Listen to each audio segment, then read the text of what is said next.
hear something, Peggy? Huh? Hear what? I thought I heard someone yelling, or, I don't know, a howl. Forrest, is this a joke? No, I almost swore I heard something. Oh, and here I was thinking you'd finally started to ease up. You probably just heard some cats outside. Cats? You know, 4 legs, whiskers, tails, not dogs. I know what a cat is. But, I mean, does Gallows Creek have a stray cat problem or something? Not since the rats moved in. Anyway, you ready to do the pre-flight checks? Seriously? Do we have to do these checks every time? And do you have to call them that? Reggie pays us to check the equipment before each show, and he pays us to call it a pre-flight check. But if you're sure you don't want to... Let's just get started. I know how this goes. Okay, Big Shot. Any technical failures tonight are on your head. Now, let's get the show started. After your introduction, our first segment is Guess That Scream. I thought that was a joke. Nope, and don't blame me for this one. It's Reggie all the way, and he demands we do it tonight. Okay, you're live in 3, 2... 189.16. Good evening, Gallows Creek. This is your host, Forrest Nash, and you're listening to 189.16, The Scream. Before we start taking your calls tonight on Gallows Creek's only late-night phone-in talk show, I need to let you know about a special competition we have for you this evening.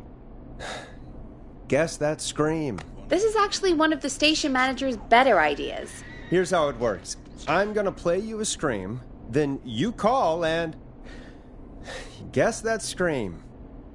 We need you to guess why they're screaming. Did they stub their toe, saw off a finger, or discover the corpse of a loved one? That's good. Now, Forrest, hit them with the tape. We'll play that scream in just a second. Listen close, and then call in to guess that scream. Peggy, what do you mean, play the tape? I used to have a tape guy do that for me. You're not in Chicago anymore, Forrest. Here in Gallows Creek, you get to be your own tape guy. Come on, I gave it to you yesterday. Forrest, you do have the tape right. You knew we were doing this tonight. Peggy, let's be real. Guess That Scream is a terrible idea. No, I don't have the tape. It may be a stupid idea, but that doesn't mean it can't be fun. We're going to need a scream tonight, Forrest, and you're the one at the mic, so... Oh my god. Peggy, I may have sunk low, but I have not sunk that low. I won't do it. Come on, Forrest, just do it. That's enough dead air already. Just think of a scream and let it rip. Oh god. Sorry about that. I'm back.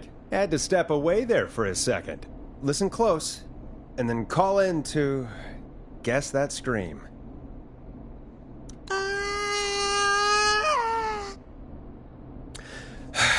Well, folks, there you have it.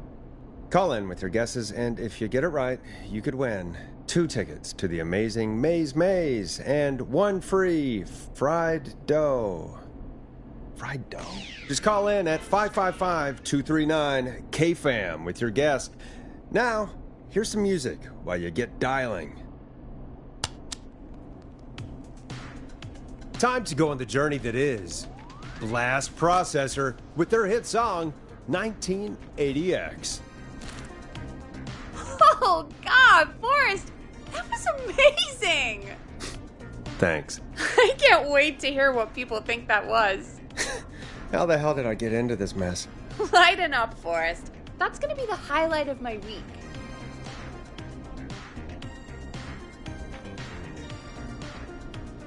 Oh, Forrest, there's a call coming in. Okay, Forrest, shut the music off. Welcome to 189.16, The Scream. Caller, you're talking to Forrest Nash. What's going on with you tonight? Forrest, thank God I made it through. My name is Leslie Harper. I'm the 911 operator and police dispatcher for Gallows Creek. Well, Leslie, I guess it must be a slow night for crime if you've got time to call in. What can we do for you? Slow night? Forrest, I found a body. I need help. Forrest, I recognize her voice. I'm pretty sure that actually is our 911 operator. I think this is real. Peggy, I'm not gonna be happy if this is a prank. I don't do prank segments on my shows. It's in my contract. Forrest, I really don't think this is a prank. Leslie, I'll level with you. I find this hard to believe, but I'll hear you out. What exactly is going on? Sheriff Matthews is dead. What? Sheriff Matthews is dead? I couldn't get any response from the department. That's never happened before, so I came to the station and I found him. Oh, God, poor Sheriff Matthews. Do you know what happened to him? Someone got him. Someone got up very close and I really don't want to say what they did to him. Did he fight back? I don't know. I think he tried. He's surrounded by bullet casings. I think he tried to shoot at whoever it was, but I don't understand. Where are the other officers? Do they know? Have they secured the scene or whatever cops are supposed to do? no. I checked everywhere. Deputy Martinez is here, but she's knocked out, tied up, and locked in a holding cell. I called you right after I found her. God. Wait. Please don't tell me that this hick town only has 2 cops. Don't be ridiculous. We have 3. But Officer Gunderson is on leave in Cancun. Leslie, do you have any idea who could have done this? Not a clue. I didn't see anything on my way over. Leslie, you need to call over to Henderson or Quiet Ridge. They need to send someone over from their department. I tried, but I can't call anything but local numbers. Something's wrong. I'll have to go there myself. Let them know what's going on and bring help back with me. But if you leave while there's a murderer on the loose, who's gonna man the emergency line? That's why I called. Forrest, I've routed all 911 calls to come in to you. No, I'm sorry, but this is a terrible idea. What on earth made you think to do that? You're the only person with experience manning a phone line around here. You're the only person equipped for the job. Besides, there are lots of transferable skills between the two. It's like an interview. You ask questions to get information you can use. Keep people talking, you know? Guide the conversation and know when to jump in. You do know that I'm so good at interviews, they sent me from Chicago to Gallows Creek, right? So I've heard. But that doesn't matter. And besides, there are 2 of you. You can talk to each other, discuss ideas, work together. Hell, let's have some on-the-job training right now. I have an emergency. I need to get an unconscious Deputy Martinez out of that holding cell. It looks like whoever attacked her threw the keys into the cell after they locked the door. Is there any way you can reach the keys? No. There aren't any bars to the cell, and the door itself only has a food tray slot. And that's too narrow for me to reach through. There's gotta be another way in. There's gotta be another set of keys somewhere in that office. Those can't be the only one. Of course. Yes, there must be another set. Where might another set be? Maybe Sheriff Matthews had a set of keys on him when he... you know. I couldn't see any at a glance, but I didn't really look up close. 1 second. Oh, I think I might be sick. Sorry, Sheriff. I'm just gonna turn you over and... Please don't stare at me. Oh, wait. That might be them. I think I got the cell keys. Looks like Sheriff Matthews might have saved his deputy. Do the keys work? They do! Give me a minute to untie Deputy Martinez. I'll be right back. So far, so good, I suppose. How are you feeling, Forrest? I swear to God, Peggy, if this is some sort of joke, I'm leaving this town. I've never heard of anything like this happening in broadcast. I've never heard about anything like this either. But we're here now, Forrest, and we've just got to see what happens next. Come on, Martinez. There we go. I'm just gonna sit you in your office chair. We'll head to my car in a minute. I'm back. Deputy Martinez is still out cold. I'm taking her in the car with me to get help in Henderson. If the killer came back now, Martinez would be a sitting duck. That's a good idea. We don't want to take any risks right now. Thank you, Forrest. You and Peggy just worked together like you did earlier. You can do this. Now I'll be back as soon as I... What? My car! My car is on fire! What do you mean it's on fire? How the hell? Did it just go up in smoke? What happened? Wait. What? No way. This can't... Oh, Forrest, we have big trouble. What's happening? What's that noise? It sounds like whistling? Whistling? It can't be. Oh my god. I can see him, but he's dead, right? Right? But that mask, how the hell is he? Who, Leslie? Who? The Whistling Man! The Whistling Man? Who's the Whistling Man? He was a serial killer back in the 50s, wore that mask. But he's dead! He's... What the hell? Oh, God. Do you think he attacked Sheriff Matthews and Deputy Martinez? He's coming this way. Leslie, stay inside and lock the doors. Right.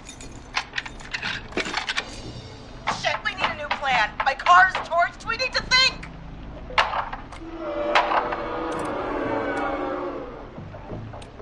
There should be police cruisers at the sheriff's office, right? Like, you should take one of those. Yeah, that could work. Let me check if Martinez has any... I'll just reach into your pocket there, Deputy, and... Yes, got it. Keys for Squad Car 3. I saw that parked out front when I got here. Nice one, Forrest. Good thinking. But, wait. How am I supposed to get us to the car? The Whistling Man is right there.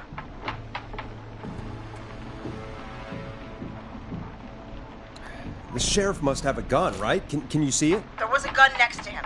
Let me grab it. Shit. It's empty. He must have emptied it trying to defend himself. Are there any other weapons lying around that you could use? I didn't see anything earlier.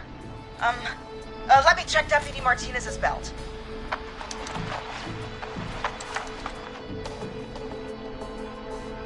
All right.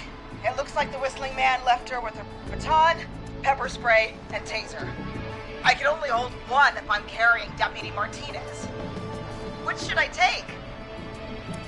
I take the baton. You can always trust a beating stick. Got it. I'm just going to grab Deputy Martinez, then... Wait. Do you hear that? Yes, but just to make sure we mean the same thing, what do you hear? The knocking stopped. Everything's gone really quiet.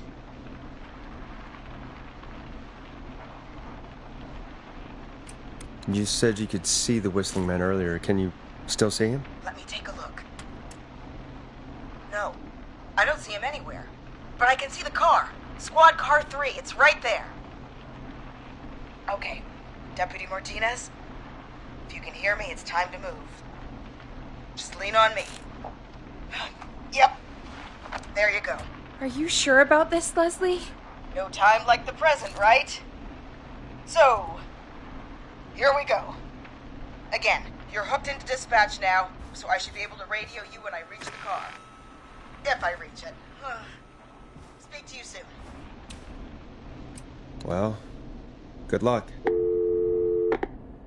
This is the part where the killer comes out of nowhere, isn't it?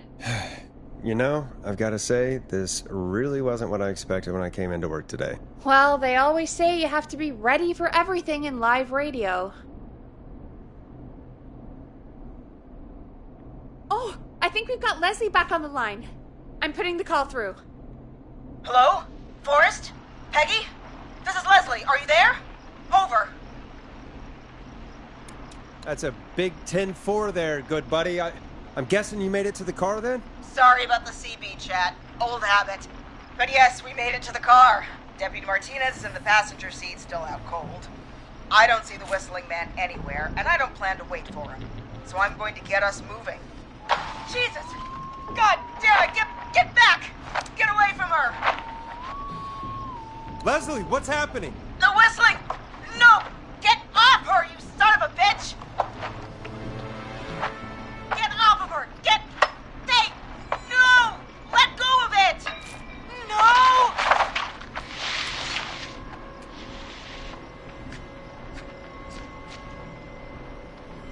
Leslie, drive! Martinez! God damn it! Leslie, I'm sorry. Forrest. He slit her throat. You need to get to Henderson, Leslie. We can't let this happen again. Peggy's right. We've all got our part to play now. How long do you think it's going to take to get help? Gallows Creek isn't Nowheresville, but it's pretty damn close. It's going to take a while, maybe 2-3 hours each way. Slightly less if I put my foot down. You keep that pedal to the floor then. We'll see when you're back. Thank you. I'll be back as fast as I can. All right, both. God damn it. I need a minute.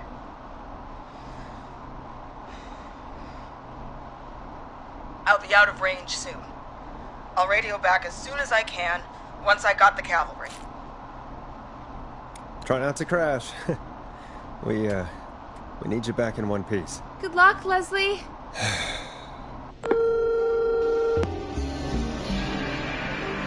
Folks, you heard it here. We've got a killer on the streets of Gallows Creek tonight. Please make sure to stay safe. And Leslie, we're counting on you. We're going to get back to the show, meanwhile. If you have anything on your mind or have any information about this Whistling Man character, then give us a call. We'll talk here on 189.16, The Scream. For now, here's another hit record for you all to enjoy. This is not what I signed up for, Peggy. This is actually insane. Did she really say it's going to take her 4 hours? This guy's going to kill half the town in 4 hours. Forrest, that's not helpful. I know, I just...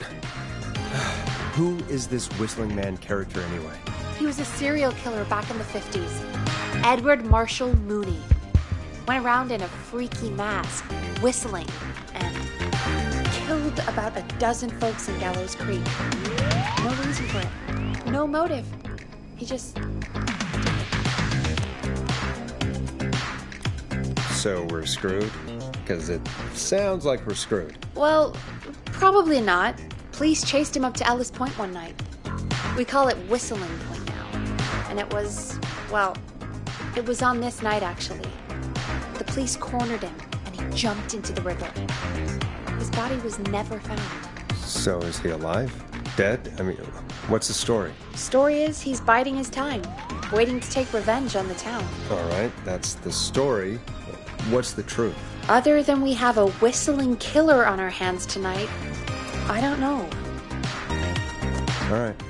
Copycat or ghost killer. I guess we'll do our best. That's the spirit. At least we got the word out, I guess. What kind of listening figures do we get at this time? On a Thursday after midnight, could be around 35? 35. Isn't 3,500? Huh. I didn't realize Gallows Creek was that large. No, 35 people. At best. 35 at best. 35, yeah. It's a school night. And what's the population of Gallows Creek? I don't know exactly. A little over 1,000? Oh. How many did you get before? You know. Before my career exploded and I ended up on a midnight hour talk show in the town of 1,000 people? Yeah. Before that. Around 5 for most shows on the low end. Big guests could pump that up to 10, 15, easy. 5,000 on the low end? We can only dream of that. 5 million. Million? Yeah, sometimes that's just the way it goes. At least the Whistling Man hasn't killed me yet, I guess. Yeah, I guess we're gonna learn a lot about perspective tonight, huh? Oh, we have a call coming in. Take it when you're ready. Time to turn the music off.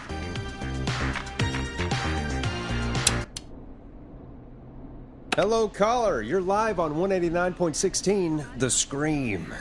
Is everything, all right?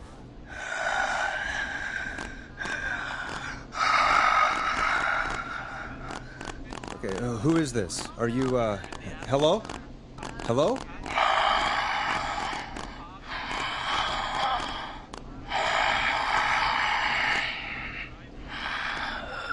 Okay, what's your name and why are you calling in?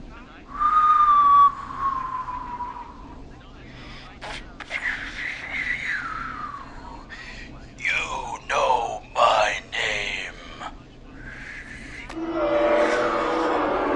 I've come back from the dead to kill again. No one's safe. Do you accept requests? I've got a list of names I'd love to see in the obituaries. Maybe you must make a sacrifice to us. A sacrifice? To us? I mean, me. We want cheese-dusted pretzels. I want cheese-dusted pretzels. Or I'll cut your face off. Goddamn kids. I'm cutting them off. Yeah, cut him off. What? 189.16. We also want a mega goal. For anyone just tuning in, we do in fact have an actual killer out on the streets tonight. Anyway, this next one's dedicated to all of you staying inside with your doors and windows locked. It's David Scopo with Moonlight.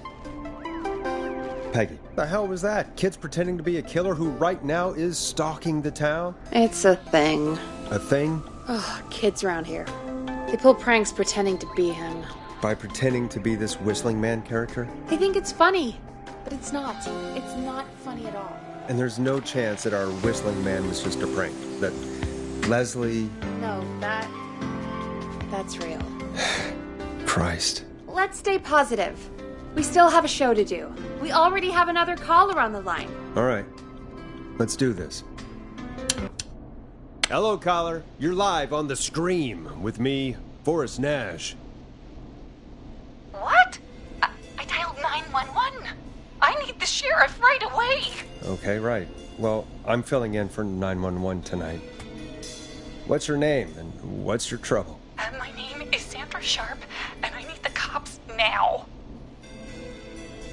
I'm sorry, Sandra, but the sheriff is dead.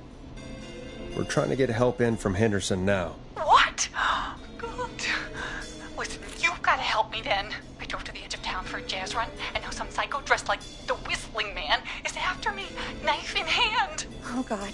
It's actually happening. Where are you now? Did you escape to somewhere safe? Oh, I did, baby. I jazz ran all the way to my car and nothing flat. But I dropped my keys somewhere along the way. I never locked the door, at least. I've got a place to hide, but I can't get moving. Is there anywhere else you can go? Do you have any friends nearby? Oh, I'm not going back out there.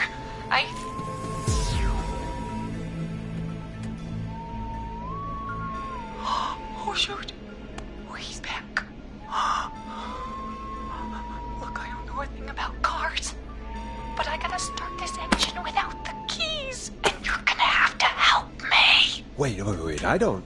If it helps, I've got a toolkit buried beneath my spare sweatbands. I'll call you back when I find it. You're listening to 189.16, The Scream. Hosted by me, Forrest Nash, your friendly neighborhood radio host, mechanic and savior. Sit tight while the record spins, folks. This one goes out to you, Sandra.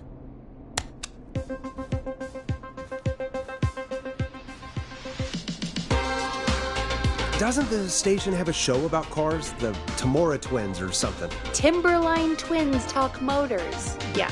You know they're not even brothers. Really? They look the same, though. I know, but they're not even related. It's weird. I asked them about it once. They got really sweaty and defensive. Anyway, go see what you can find. The offices are out the door and down the hall.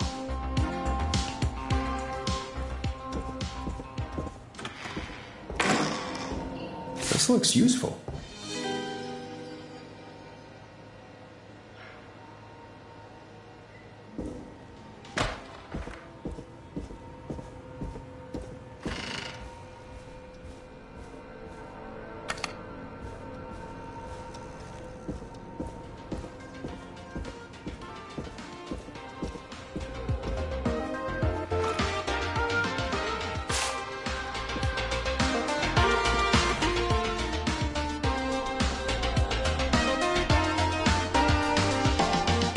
find anything? Yeah, I found a magazine about hot wiring cars. Well, that sounds perfect.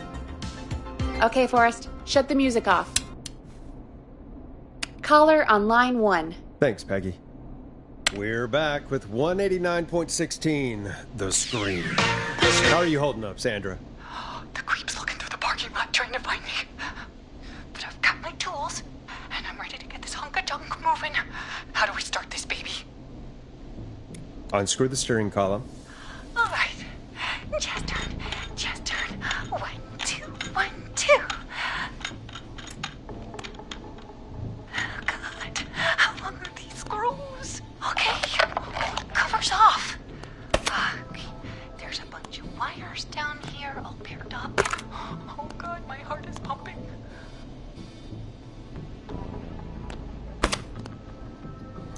Do your jazz breathing. Don't panic. Okay. I can do this. There's a red wire, a blue wire, a yellow wire, a green wire, and a brown wire.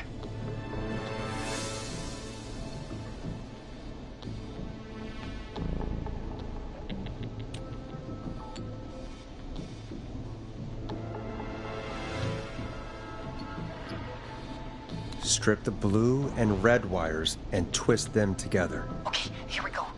Blue and red and twist and turn and... Oh, it won't turn off! Oh, don't listen to me. At the radio. Creeping wires going into the stereo. What do we do? Cut the middle wire. Oh my God! Who's coming right for me? Thanks for nothing, you bad beaster. I do a mean kickball change and I swear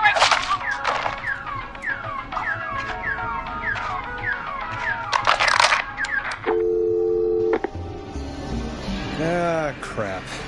I'm no car mechanic. Or car thief. That poor woman. Folks, Gallows Creek just lost one of its own. Everyone, please stay home. Stay home, stay safe, and stay tuned. This next track is dedicated to Sandra. Taken too soon. I still can't believe this is happening. Right? Like Gallows Creek didn't already have enough to worry about? What do you mean?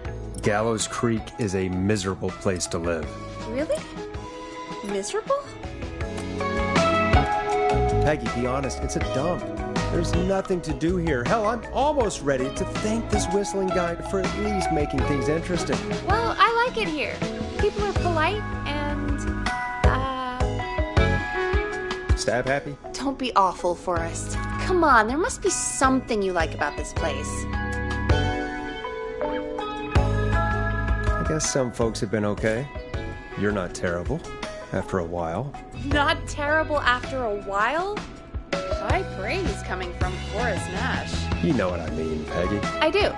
It's Forrest Nash for I think you're swell. Anyway, I hope the killer is done for the night and that Leslie gets back soon. Me too.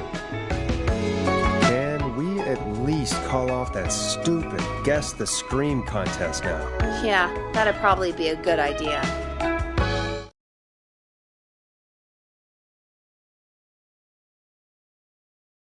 Caller on line 1.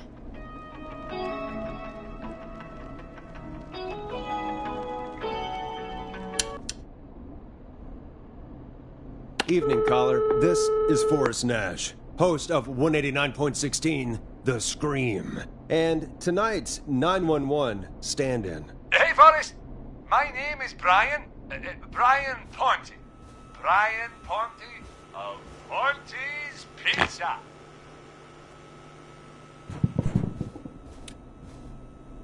Hello, Brian. What have you got to say about what's happening?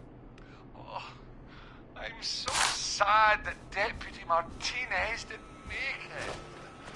I saw her a lot over the years down here at Ponte's Pizza. It's just terrible. Anyway, I just wanted to thank you for doing your best. So, I'm sending you some coupons for free pizza here at Ponte's Pizza. just a little something to look forward to when all this blows over. Wow. Brian Ponte of Ponte's Pizza. That's really good of you, but you really don't have to, though. Oh, it's the least I can do.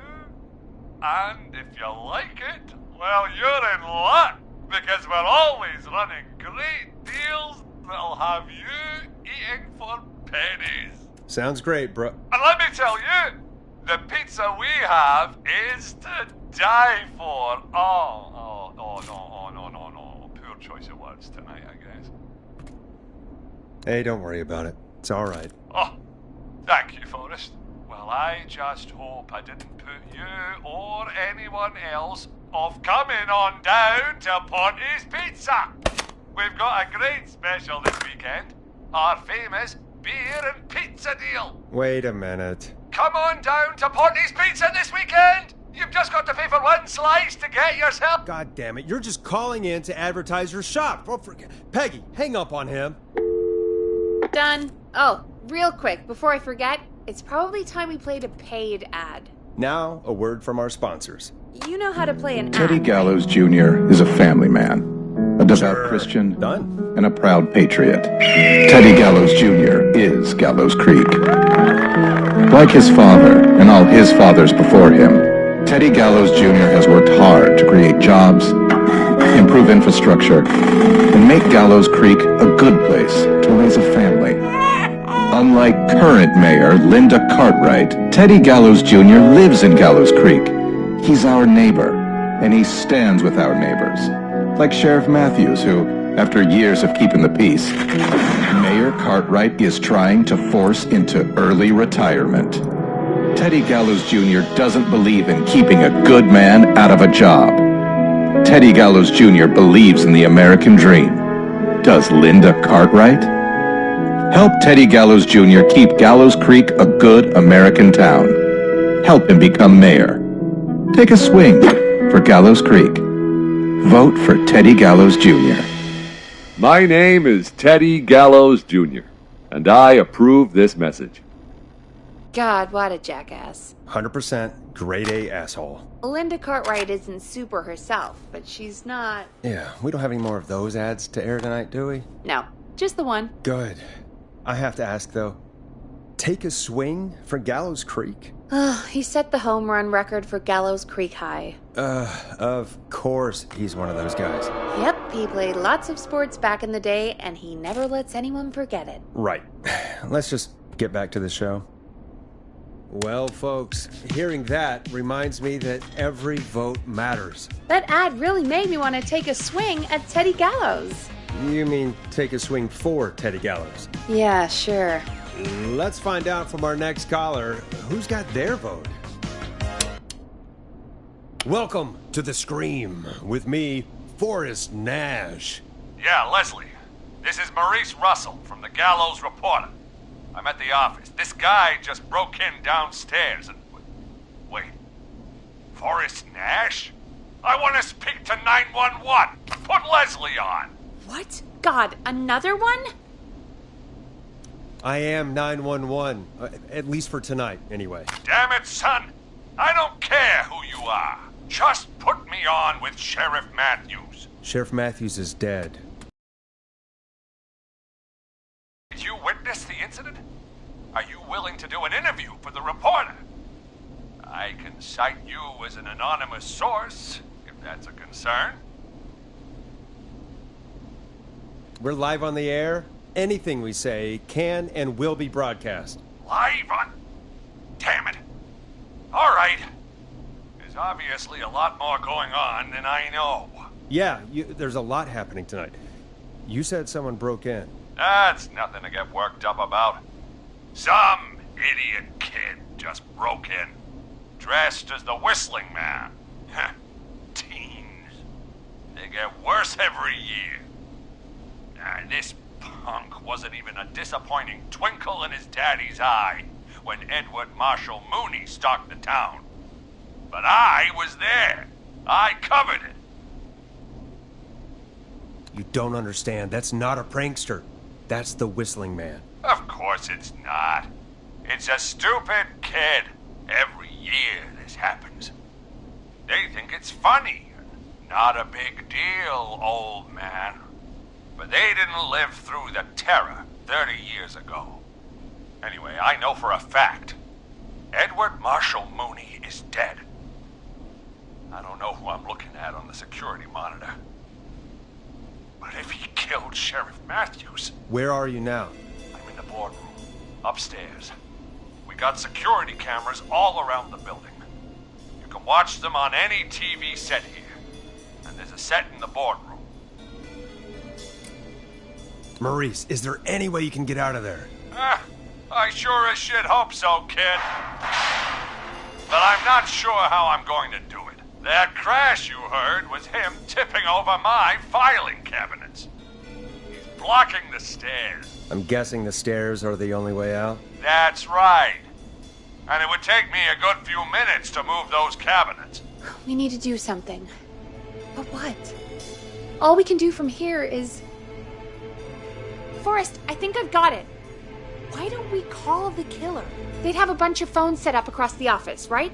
In different rooms, with different extensions? So we call one of them. Draw the killer away. Buy Maurice time. That could work. Exactly. It's worth a shot. I can hear you, you know. The son of a bitch hasn't killed me yet. Yeah, sorry, Maurice. Peggy and I were just trying to figure out... You realize how stupid that plan sounds, right? For that to be successful, you're gonna need every phone extension, plus a plan of the entire office floor, all delivered while the killer is en route. I've got it. Thank God I've always been cool under pressure. Don't go anywhere.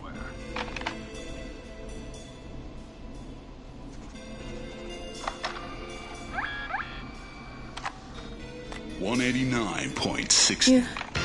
You don't think the killer got him, do you? Mr. Russell. I'm here. The freak's going to be here any second, too. Go check your fax machine. Don't let me down. Tell me where the fax machine is again, Peggy? The fax machine's in the office on the other side of the hall. Thanks, Peggy. Be right back. Okay, go to the office on the other end of the hall, grab the fax from the machine. Easy. Hey, did you get the fax? No. I lost it. How did you lose it? The fax machine is just down the hall. Do you, do you think we could get him to send it again? I'm sure he'll be more than accommodating. I like sarcastic Peggy, I have to say. Mr. Russell, you still with us? I am. You get my fax? No, I don't have it. Nash! My life is on the line here! And you can't even walk down the hall and pick up a piece of paper! Can you send it again? Jesus, Nash. Fine. Just hurry. He's getting close. Calm down. I'll be right back. Mr. Russell, you still with us? I am. You get my fax? Yeah, I need you to send it again. Forrest. You're trying to get me killed, aren't you? I hope all your listeners realize that.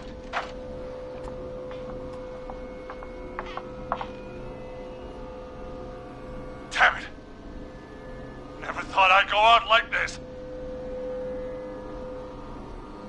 Gallows Creek, here's the last word from me. If not...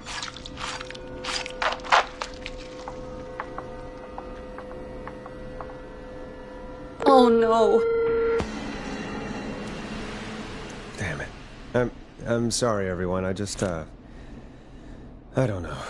Poor guy. I mean, he was an ass, but that's no way to go. Let's put on a song. Give us some time to recover. I think that would be for the best, Peggy. Folks, we'll be back soon. If you have any stories about Maurice that you'd like to share, give us a call after this next track. Well, This is gonna be a long night. Oh, really? I feel like it's going pretty quickly to me. I could ask you some questions to speed things along. You're gonna interview me. You sure about that? You're not so scary. Besides, we've been working together like a week now, and you're still all shrouded in mystery. Did it occur to you that maybe I like being a mystery? Too bad. Question 1. Tell me about your family. What? Come on, Peggy. That's too general. Okay. Did anyone move with you to Gallows Creek? Nope. Now that's too specific. Too specific? Do you have any siblings? I don't. I'm an only child, and my folks are dead. Oh, I'm sorry, Forrest. It's okay, Peggy. That's how it goes. Anyway, what about you? Any siblings? Your mom and pop still around? I thought I was asking the questions. You were. I'm just making conversation now. Oh. Well, my folks went the same way as yours. Oh. Yeah. My dad walked out when I was about 13. He'd been a wreck for a while. Then he got himself into a wreck. That was Dad. Mom didn't take it well. She remarried pretty quick after that. She wanted to forget Dad so bad, she even made me take my stepdad's last name. So I'm Peggy Weaver now. Anyway, Mr. Weaver got sick one day, and my mom didn't last long after he went. I'm sorry to hear that, Peg. Don't call me Peg. Yeah, sorry. I was just trying to be... It's okay, I know. I'm sorry. I'm defensive about that name.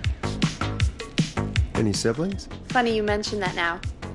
No, not anymore. I had a sister, but I haven't seen her since before my dad. Hold on. Someone just rang the door buzzer. Really? Think someone needs our help? Maybe. You want to go check it out? Me? You sure you don't want to go? No way. I'm locked up tight in here. I'll pass you the key to the stairs. Gee, thanks, Peggy. The buzzer's on the front door. See you in a bit.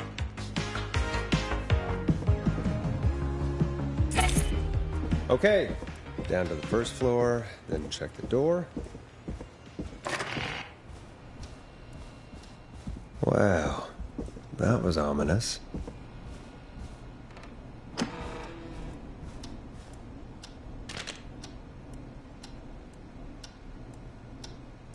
Nice, new music to play. A tape play on air.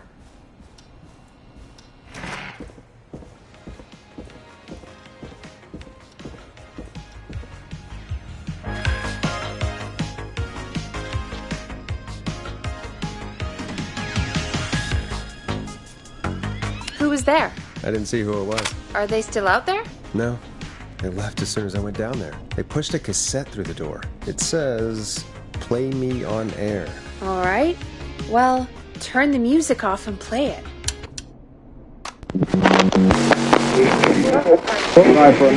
Hello, Gallows Creek. Time to Pay the price. Time to pay for lives. Time to sit there. I will punish you. I'm going to enjoy this. I did not enjoy that. What the hell was that? Oh, Forrest, we're still on air. Say something. Folks, Folks, the tape you just heard was passed through our door only moments ago. I don't know how the killer could get from the newspaper to KFAM so quick, but be careful, Gallows Creek. Stay home and stay safe. Give us a call if you need help. You can get us on 911.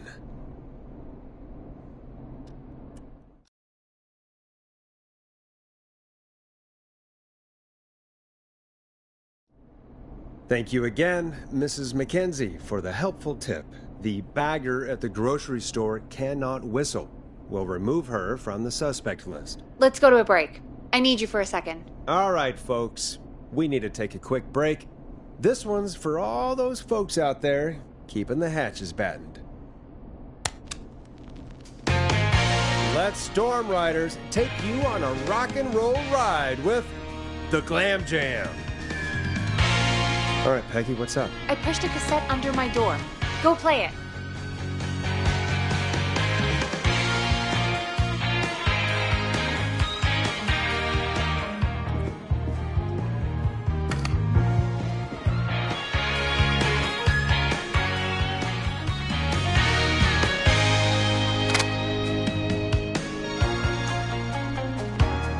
All right, I've got it.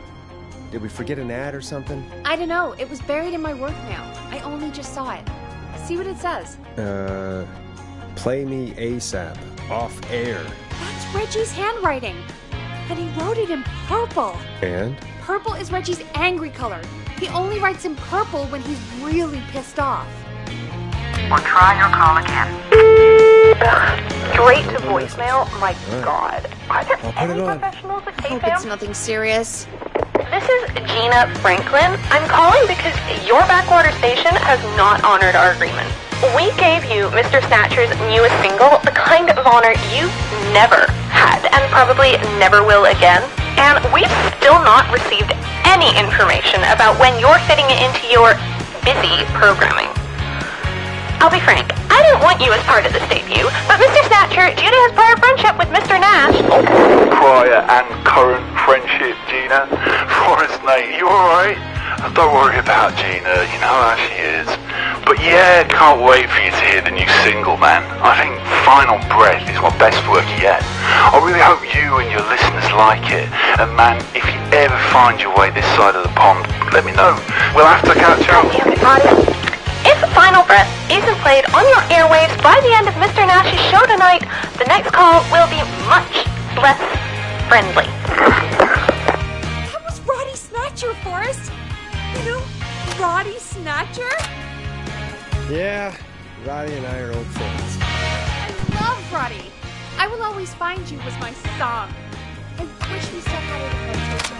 Oh my God, I can't believe you know Roddy Snatcher. And I can't believe you didn't tell me he sent you his new single. We have to play Final Breath. Where is it? I found it earlier, hidden away at reception. Ugh, why didn't Barbara say anything? I mean, well, if that fiasco last Friday about the missing Knife and Easy track is any indication, folks at KFAM aren't against hoarding station music for personal use. I think we're still missing a few tracks, actually. Well, we have it now. Let's put it on. Gallows Creek, I'm pleased to say we're in for a much-needed treat. Up next, courtesy of the British sensation himself, is a track you won't hear everywhere. Here's Final Breath by Roddy Snatcher. Wow. God, Roddy's the best. He is. And more importantly, we should be safe from the worst of Gina Franklin.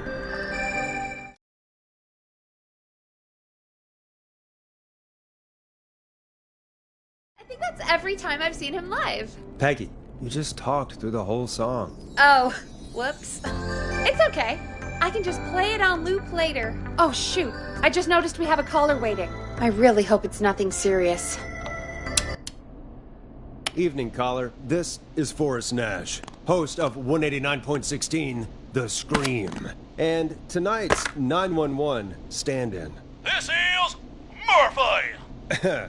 Hello, Murphy. What have you got for us tonight? Two things, Forrest. First, happy birthday to my son, Fernando.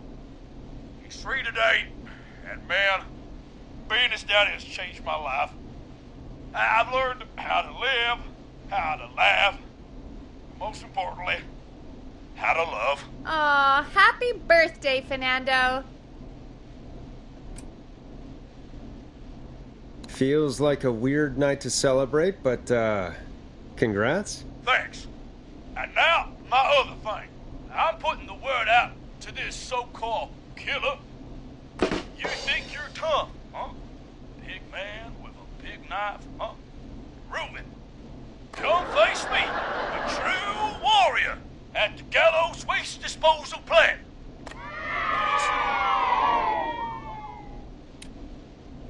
Oh boy, here we go.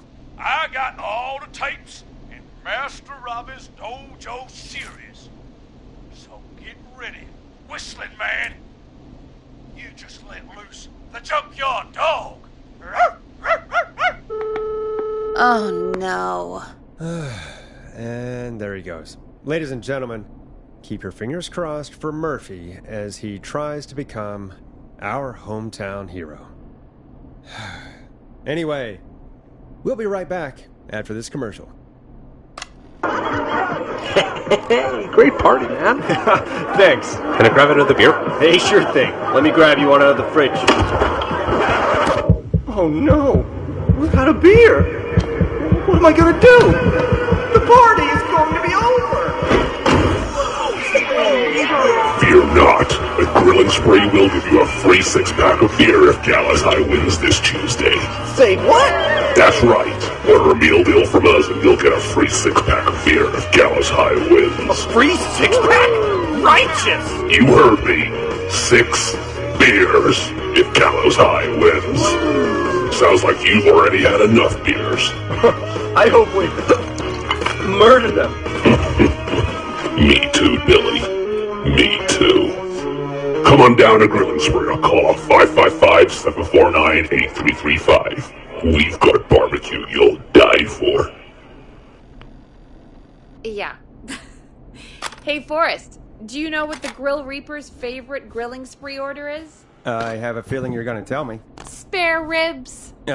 Just get me back on the air. And we're back. We got a caller. You know what to do. We got a caller. You know what to do. Hello, caller. You're live on the stream with me, Forrest Nash. Who's there? Who is this?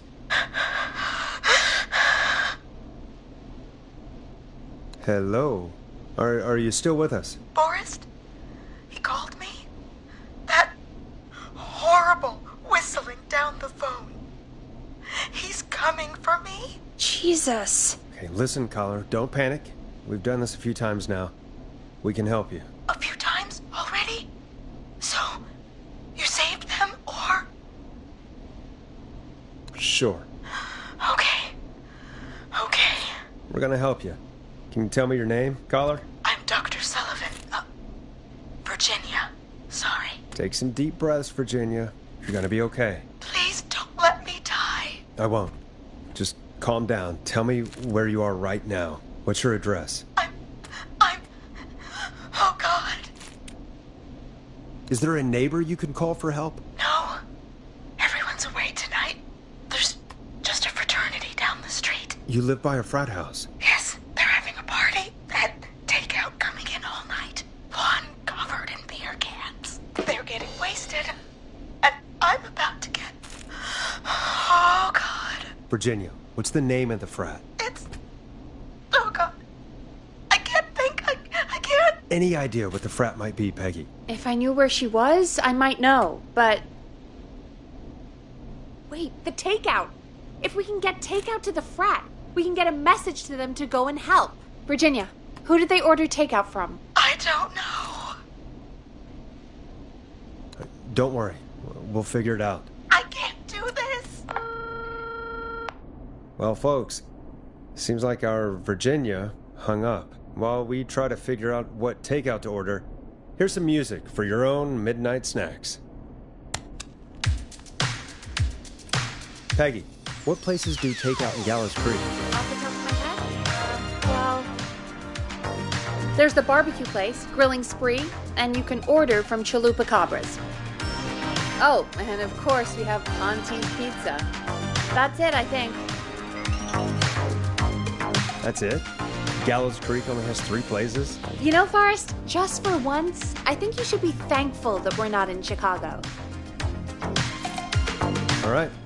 We'll call each place and ask who they deliver to tonight. That's not going to work. Takeout client privilege. What? There was a lot of competition back in the day. Things got ugly. It's a long story, but what we can do is this. We figure out where the frat boys ordered from, call the takeout pretending to be from the frat, place an order, and include a note asking them to call the station. There's no other way, is there? Not that I can see. You know, it's things like this that make me hate this town. Complain after you save her, Forrest. Got any suggestions on where to look? Check the offices for anything food-related. And maybe the kitchen downstairs. You'll need a key for that. I'll just slide it under my door now. Thanks, Peggy. God, where to start? What would make me order from somewhere if I were a partying frat boy? They have a food critic, right? Chad or Brad or... I'll just have to look around.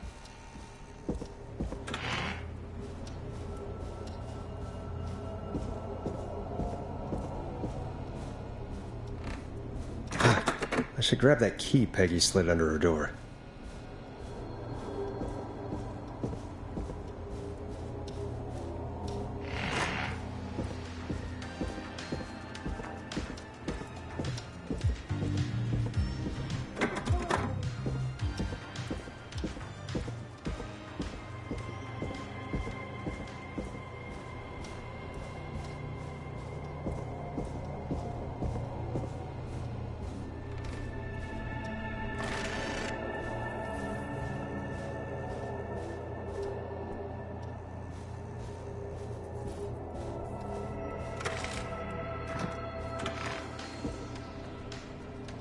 Rooting through trash.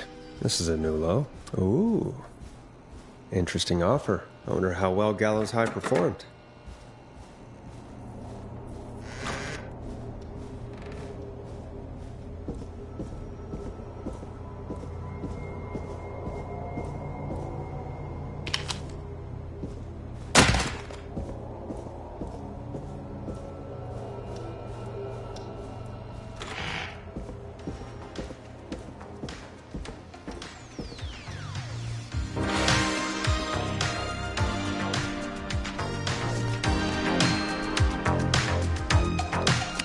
Find anything useful? Yes, I have. That's great. Are you ready to get back on the line? Let's make the call. When you're ready, shut the music off. Okay, Forrest, what'll it be? Call Grilling Spree. Okay. The Grill Reaper is on the line. You're through to Grilling Spree. We've got barbecue you'll die for. Fratman calling. We're in major need of foods for dudes. Can I just have your order? I want ribs, big ribs, for my frat house brothers. Right. And where'd you want that delivered? Same place as before, you know.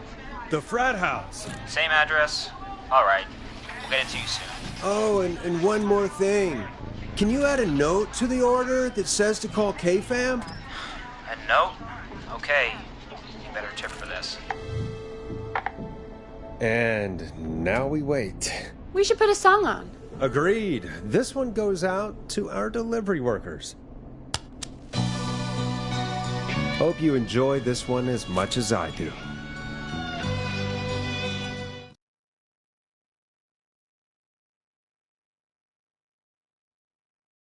Which of the takeout places would you order from? To save Virginia? No, where would you actually eat? Oh, I mean, they're all pretty equal. You mean equally awful? No, equally good. But if I had to order, not Ponte. Please, not Ponte. Right. So, between Grilling Spree and Chalupa Cobbers. I mean, it depends. Do I want a plate full of meat? Or do I want really, really good nachos? It can change depending on the day, you know? Yeah, fair enough. Maybe I... Hold that thought, Forrest. We've got a call coming in. Hello, caller. You're live on The Scream with me, Forrest Nash. This is Dudley from the Brotherly Fraternity of Engineers. I have a note to call you. Hey, weird question. But you aren't the only ones on your street tonight, are you? No, sir. I think everyone on the street is in tonight. Yeppers. I've just visually confirmed it. I see cars in the driveways, and a couple of lights on. Everyone's in, yeah. Oh, and you've not been throwing a loud party all night, have you? I certainly hope we haven't disturbed our neighbors. Why do you ask, sir? Forrest, we have a new call coming in. Forrest, line 2. Hello, you're live on 189.16, The Stream. Forrest, it's the whistling man. He's at the door. He's... Oh my god. It's you, isn't it? Clive, I didn't talk.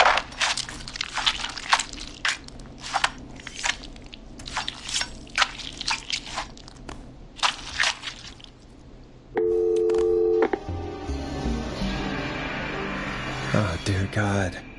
Poor Virginia. You did your best, Forrest. To everyone listening, I know things look bad, but please don't lose faith. We will stop this whistling man. And I think Virginia may have just given us the clue we need. What was that about Clive, I didn't talk? Do you know what she meant? There's a janitor here at the station named Clive. But your guess is as good as mine. All right, folks. Seems we may have a lead. If any of you know a suspicious Clive, then please call in. It could save lives. In the meantime, looks like we have another caller. Hello, caller. You're live on The Stream with me, Forrest Nash. It's great to speak with you, Forrest. As a local small business owner, I find this all horrifying. A killer roaming the streets of our fair town? Terrible. I hear you there. It's a scary time for everyone in Gallows Creek. How are you holding up? You somewhere safe tonight? Yes, Forrest, I am. I'm here at work in my small business. It's a safe, family-friendly place. Oh, what small business do you own? Oh, well, I'm not really big on promotion, but since you ask, it's Ponty's Pizza! The best and only pizza place in town! Come on down and get yourself a cracking deal on our 2-for-1. God damn it, Ponty, no! No free ads! I wonder what would have happened if we called Ponty's instead. Look, he's gone now. We already have somebody else on the line. Just take a deep breath and let's keep going. Evening, caller. This is Forrest Nash, host of 189.16, The Scream. And tonight's 911 stand-in. Hi. Hello? Am I on air? Sure are, caller. What's your name? And what have you got for us tonight? Name's Eugene Stein, and I've got a heart full of love, Forrest. I'm hanging out in the middle of the maze, listening to your show, looking up at the stars and waiting for her. You got a special lady coming out to see you. Yeah. Molly. We planned to get lost in the maze tonight. To take our first journey together into the love labyrinth. That's why I'm calling, actually. I thought she'd be here an hour ago. And since I've listened all night to how cool you play it, I thought you were the perfect guy to ask. Should I call her up and ask if she's coming, or wait and see? For real, kid? If you've been listening all night, do you really need to ask me?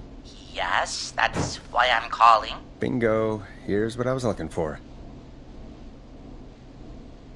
Eugene, you really need to go home to your parents.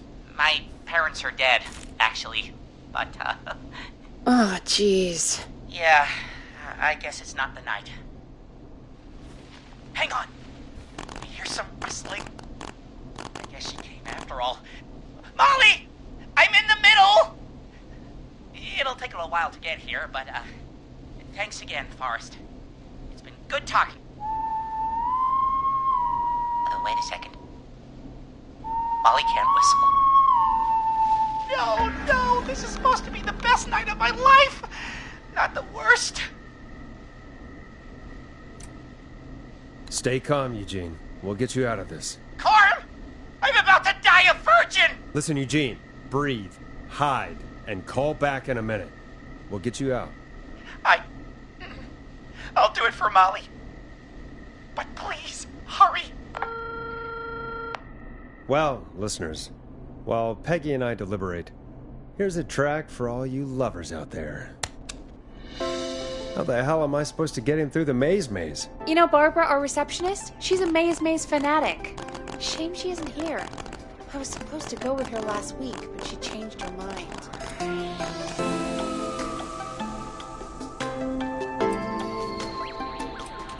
Maybe we should call Barbara then, if she's so big on the maze.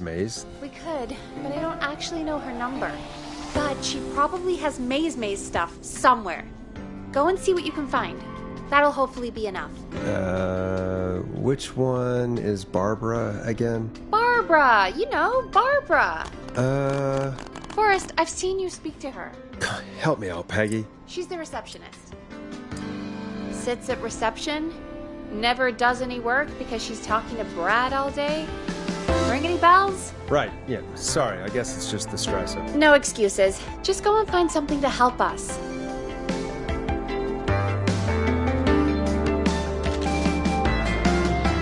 Any luck?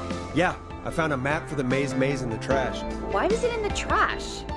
Never mind. It doesn't matter right now. That's a question for Barbara later. Eugene called while you were away. He's on line 1. Welcome back to 189.16 The Scream. I hope you lovers like that track. And I hope we can help our lover in the maze.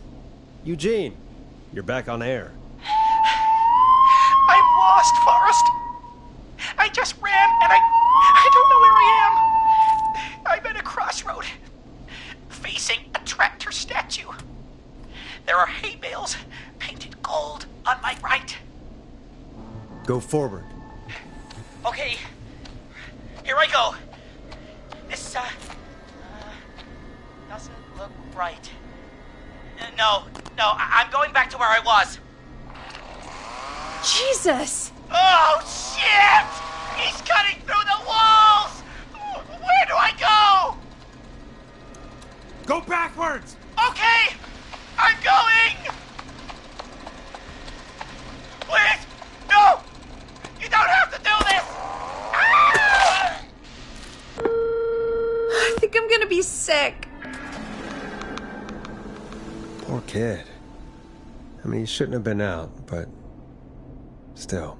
What makes someone do that to a kid? By the way, why do you think Molly missed their date? Do you think she's okay? Unfortunately for Eugene, I think she probably never left home.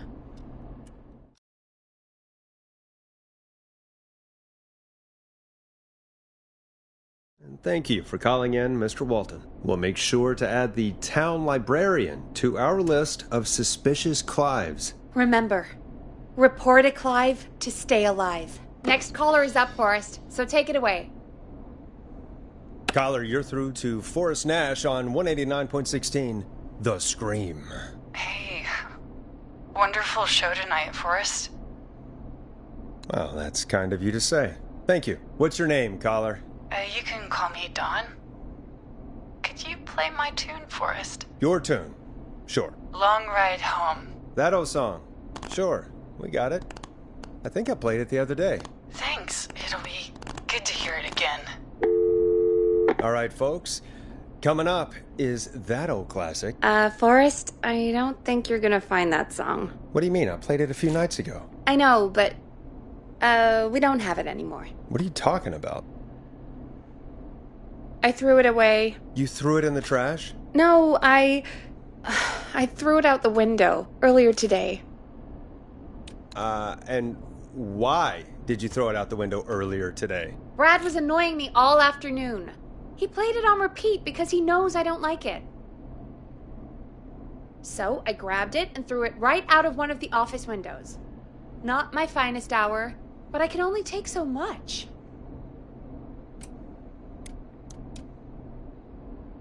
For shame, Peggy. For shame. I know. Let's just play a different song. We've got more important things to think about anyway. Gotcha. Okay, folks. Here comes some unrequested music Sorry about that, Dawn. Maybe try again tomorrow night. Sorry.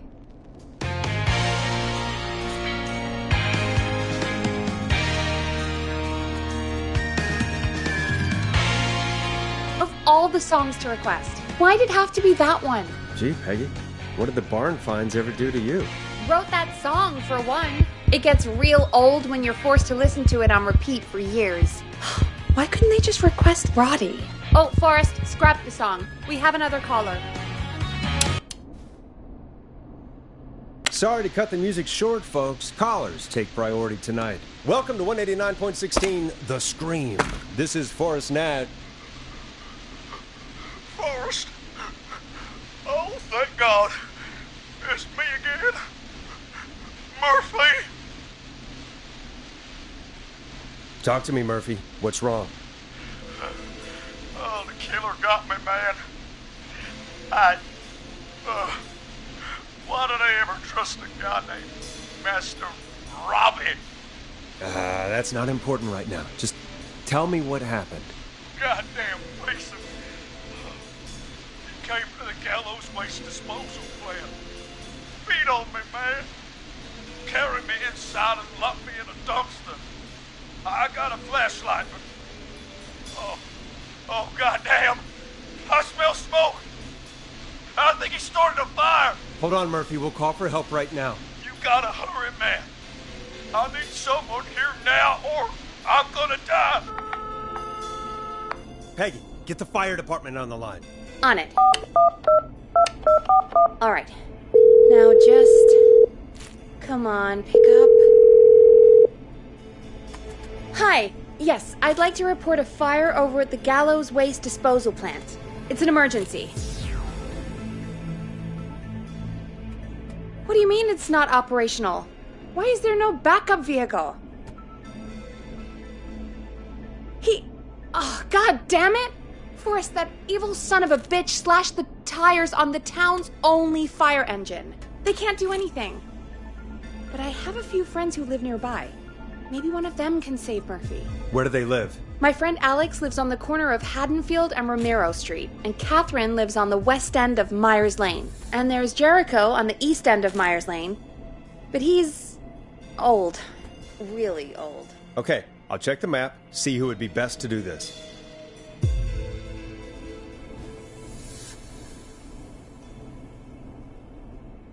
All right, Forrest, who should I call? Who can help Murphy? Call Alex. All right, give me a second.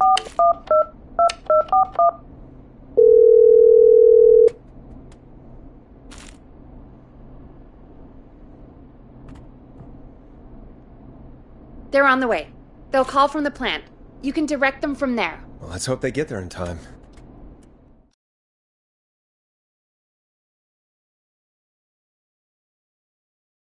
Forrest, I'm getting a call.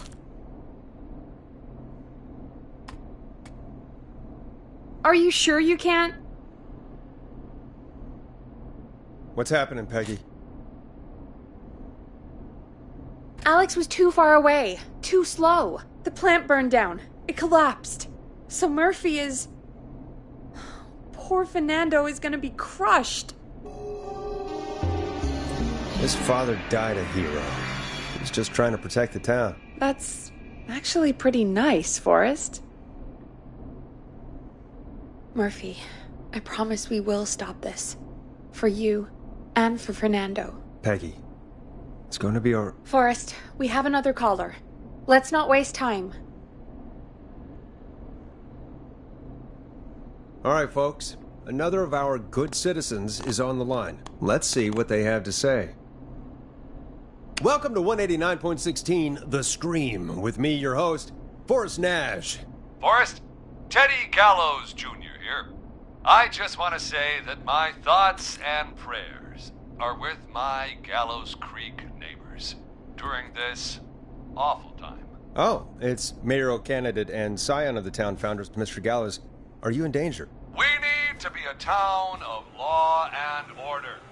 We need cops who have the tools and funding they need to keep us safe. Okay, Teddy. I know you're an outsider to our little town here, Forrest. but you're really stepping up to bat for us all tonight. 180. I just want to say thank you for taking a swing for Gallows Creek. Jackass. Right. Thanks, Teddy. Now, are you... Teddy, you lowlife. This is not the time to promote your damn campaign. I just want to make sure our town is safe and prosperous. That's why the Gallows Family Factory, founded by my father, Theodore C. Gallows, God rest his soul, which employs over 200... Teddy, unless you've got an emergency, I'm cutting you off. You know what? I do have a problem. A problem that's ruining our town. You know what it is? Yeah, how about the goddamn serial killer?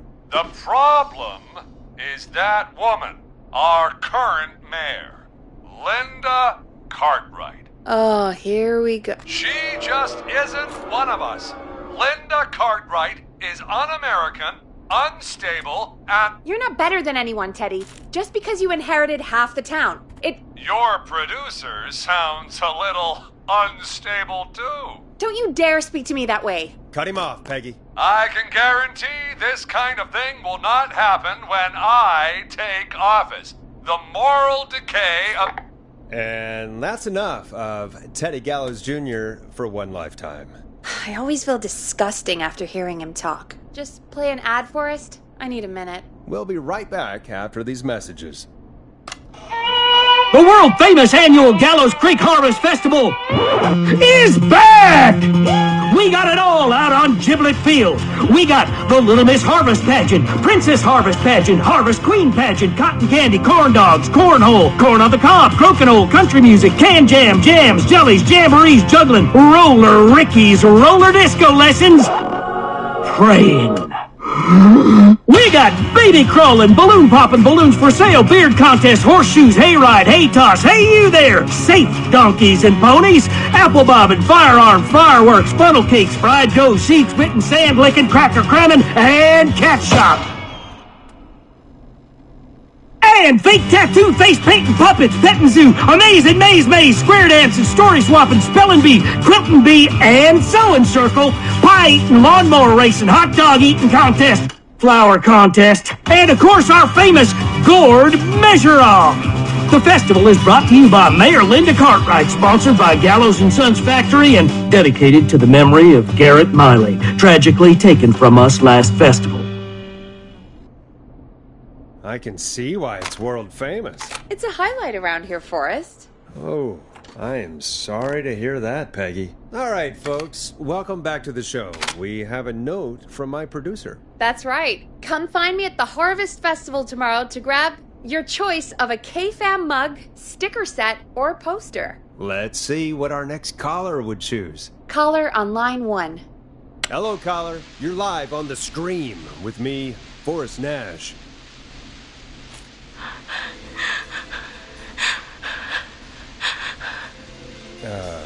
Hello, caller. Who is this? I need the police. I'm Forrest Nash. I'm standing in for 911 tonight. What's wrong? There's a guy hunting me and my friends. I think he's killed some of them already. That's him. He's just outside. I can see him from up here. God damn it. She's just a kid. Where are you? Are you somewhere safe? Oh my god. Oh my god. Yeah, stay with me, kid. Focus. I can't do this. Yes, you can. Focus. Tell me, what's your name?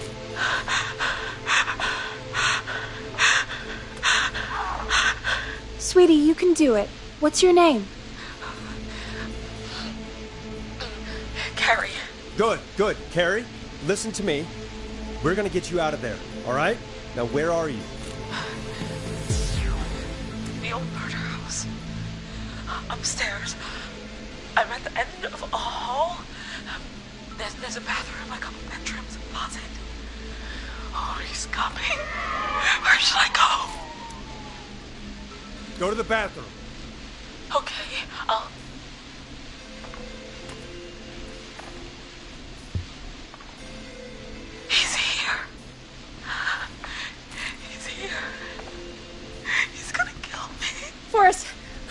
think we can... Don't move!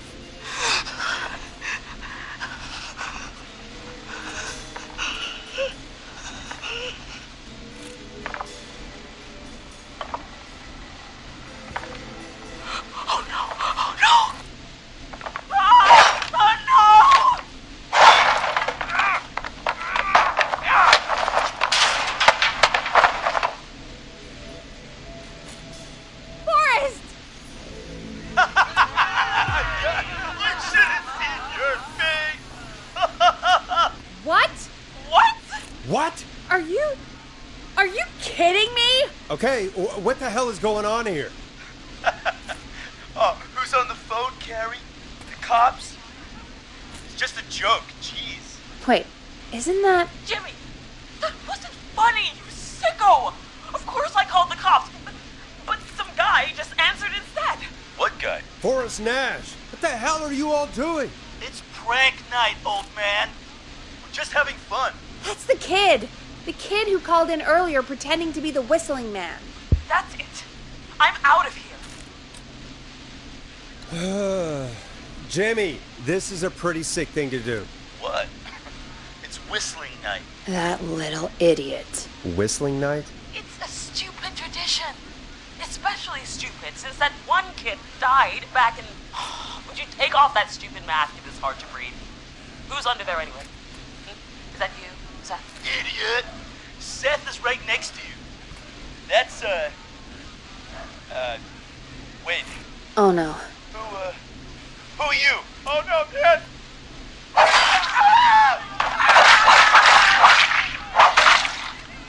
Everyone, get inside! Everyone, run!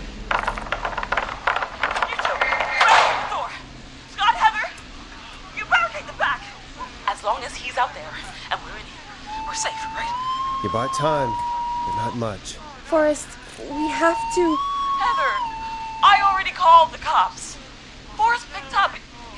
He's the best we're gonna get. Who is with you, Carrie? My friend. We drove out to the old murder house and... Oh, of course! The van! Who's got the keys? Jimmy had them. Jimmy.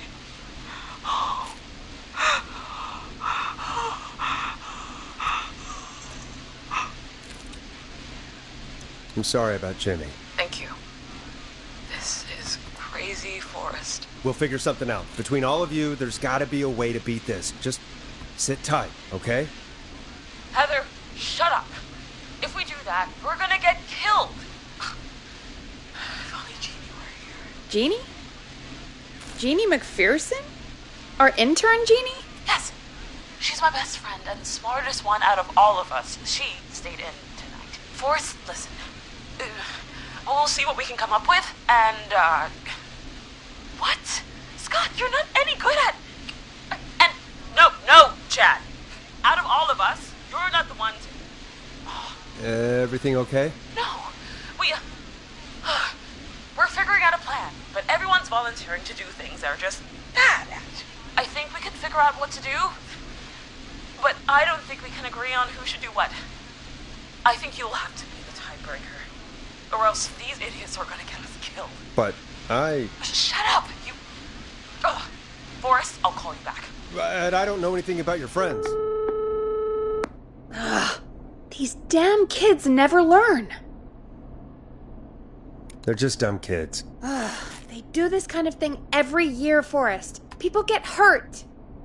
All right, folks. We're gonna work out a way to save Carrie and her friends.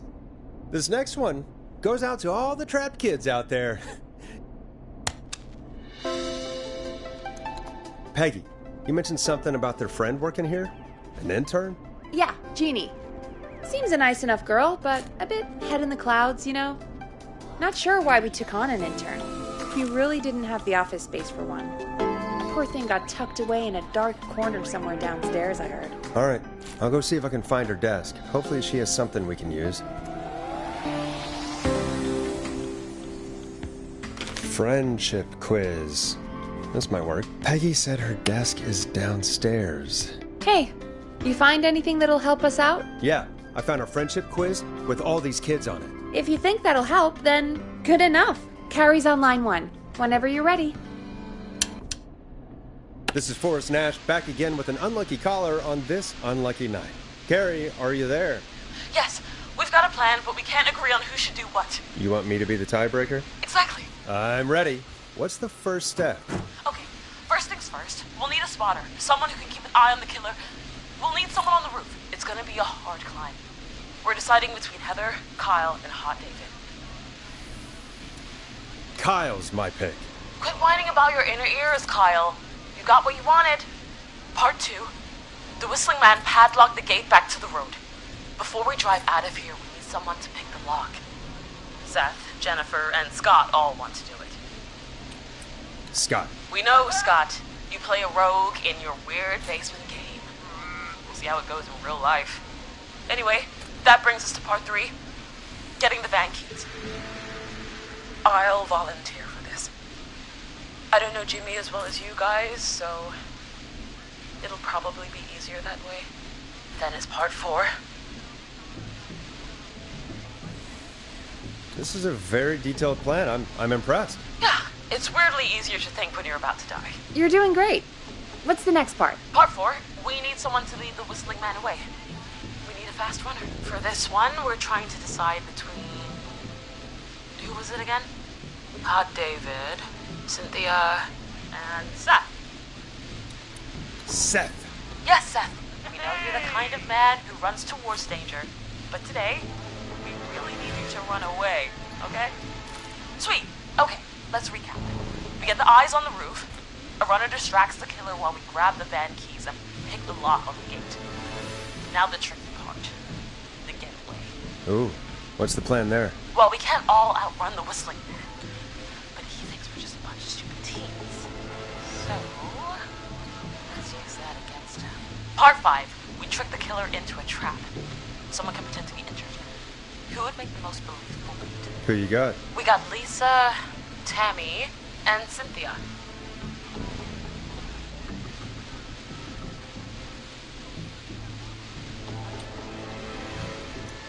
Cynthia.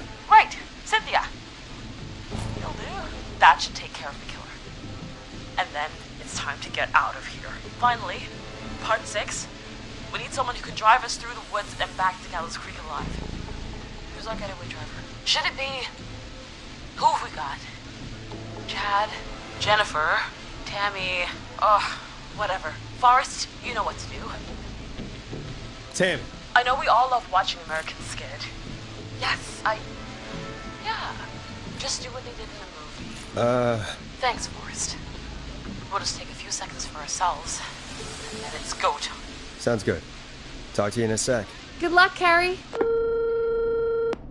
That actually sounded like a pretty good plan. Impressive as hell, right? Damn straight.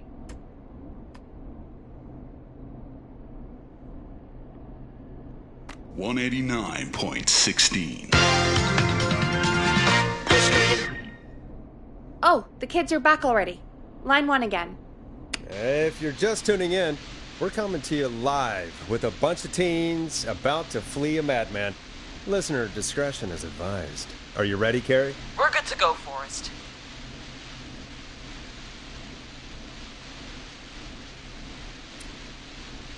Good luck. And Godspeed. You got this. Here we go, everyone. Spotter, to the roof. Whoa, careful. All right, Renner. Get ready. Wait for the spotter's signal. Spotter says go.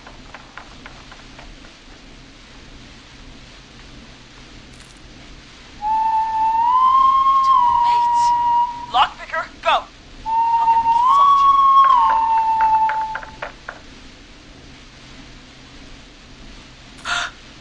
Oh, Jimmy. Oh, his face is... The keys, Carrie. You need to get the van keys. His face is lying next to him, Forrest. He got cut. Oh, God. His face got cut off?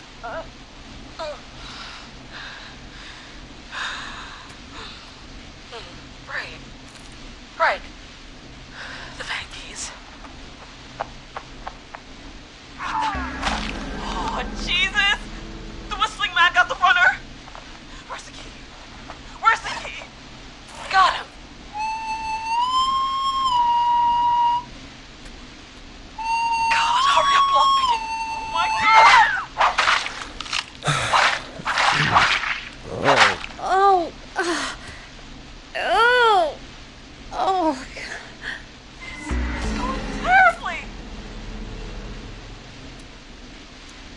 Jeez, it is going pretty badly. I'm sorry. I knew they would get themselves killed.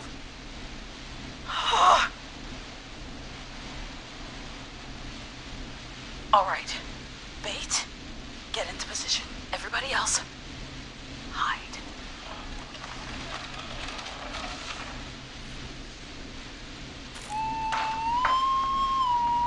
Okay, performer. Now, act like your life depends on it.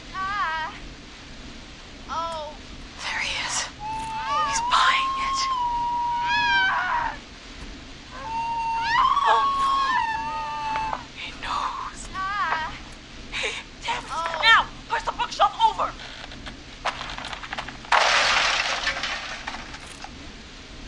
Oh my god, they both went through the floor. Spotter! You need to climb down now! We gotta go!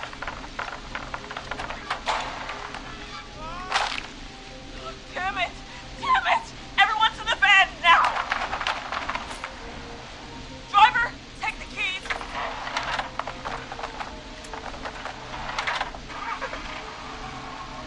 Goddamn thing! We're gonna have to ram it! Carrie? Oh, what was that? It's the whistling man! Drive! Now! Hold on!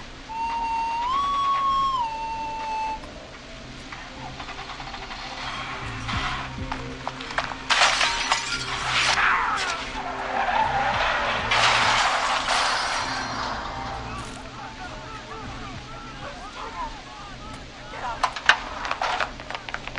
No! Stop!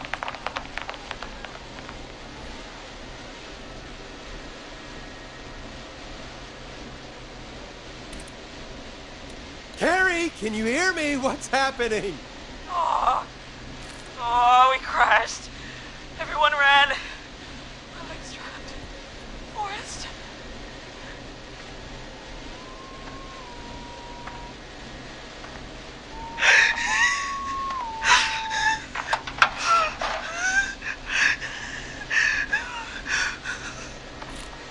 Please, no!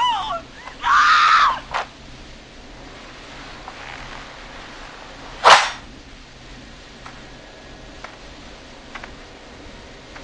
Carrie?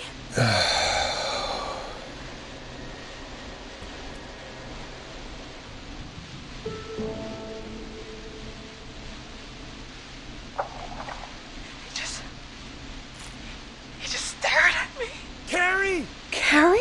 He just stared at me and got my leg out. I don't understand.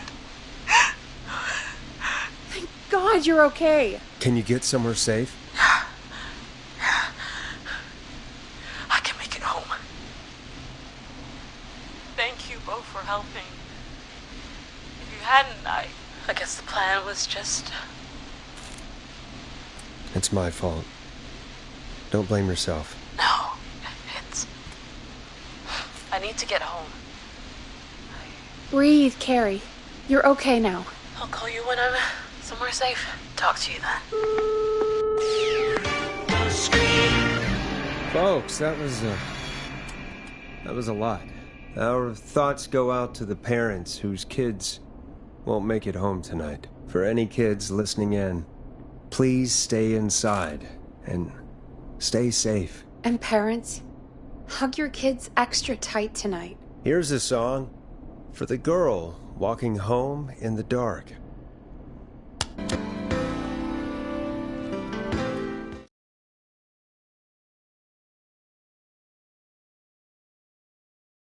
Hey, we had a call come in.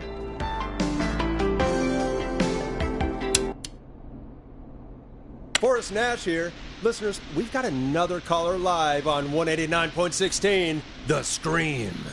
What's on your mind, caller? Hey, Forrest. I just wanted to phone in and say that I think I speak for everyone when I say that you're providing a real service for Gallows Creek tonight. It's cool what you're doing, man. Well, I'm just doing my job, friend. Anyway, tell me about yourself. What's your name? Are you keeping safe tonight? Yeah, man, I'm good, thanks. I'm at my roller rink, trying to get everything ready for the Harvest Festival tomorrow. I had a guy from Starling Security here earlier installing the Starling 4000 system, so I'm a little behind. As for my name, my friends call me Roller Ricky, and I now consider you a friend, my man. We're friends now, huh? Well, that's kind of you to say. Thanks. Yeah, man. Sounds like roller skating is more than just a job to you. So is this vocational? I wasn't always Roller Ricky. Once upon a time, believe it or not, I used to go by just Ricky. Yeah, back then, things were pretty rough. I used to roll with a bad crowd. Not all bad, but there was this one guy. Anyway, some bad stuff went down. I harbored a lot of guilt for a long time and turned to the bottle. I didn't really talk about it or even know how to talk. It's just how it was. That bottle took the best years of my life. Or so I thought. It's never too late, Roller Ricky. How did you turn things around? I joined a support group. I opened up about my problems. Sharing that burden just took so much weight off. It's a long story from there, but I found roller disco. I learned how to have fun again, cutting loose and making shapes. Now whenever I get down, I get down. I'm finally free from it all, man. It's important just to talk to somebody. That's the first step. Ain't that right, Max? Aw, hello, Max.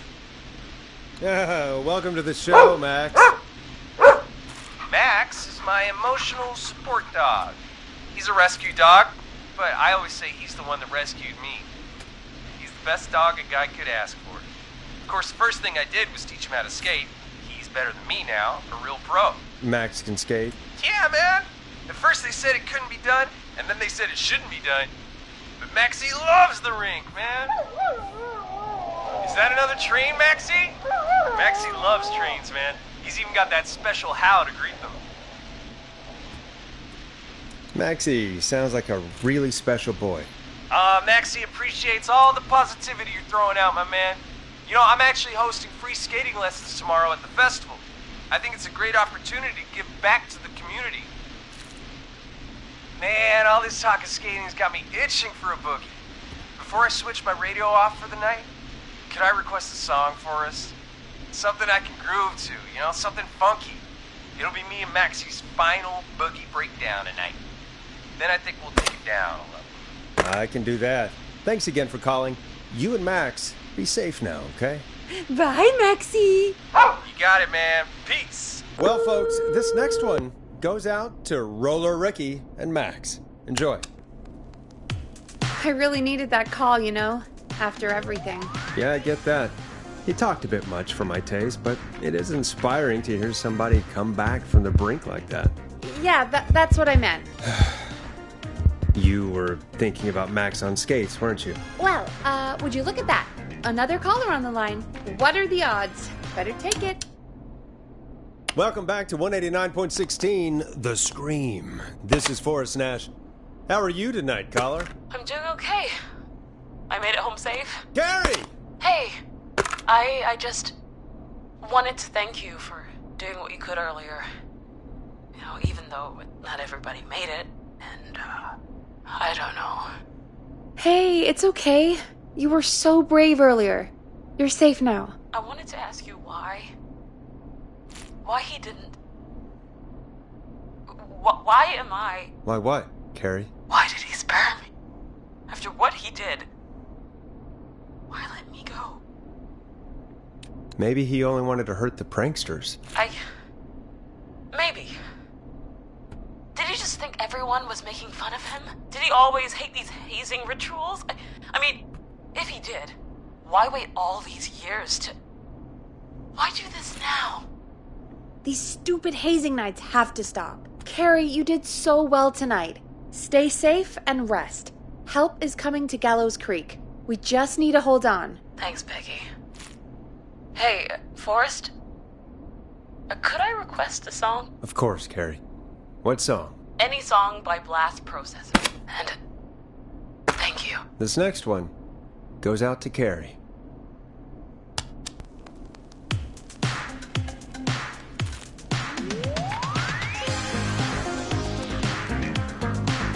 You know, what Carrie just said has really got me thinking.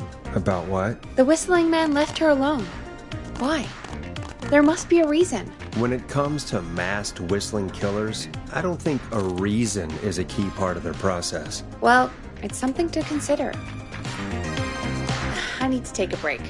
If you want to stretch your legs, now's the time. Just hit the Peggy button when you want to get back on air. Let's get going, Peggy. Alrighty, we could run another segment or... Scratch that, Forrest. We have a caller. You're through to 189.16, The Scream. What's your emergency? Hello again, Forrest. Oh, that call with the teens was awful, those poor kids. Still, I'm glad the girl didn't get hurt. Thanks for your concern. Are you in trouble? What's on your mind? I wanted to ask you again to play my song, Forrest. You said you were going to play it, but you didn't. Your name was Dawn, right? My Peggy, yes. Oh, well remembered. My name is Dawn, and I wanted to ask you again to play my tune, Forrest. Long Ride Home.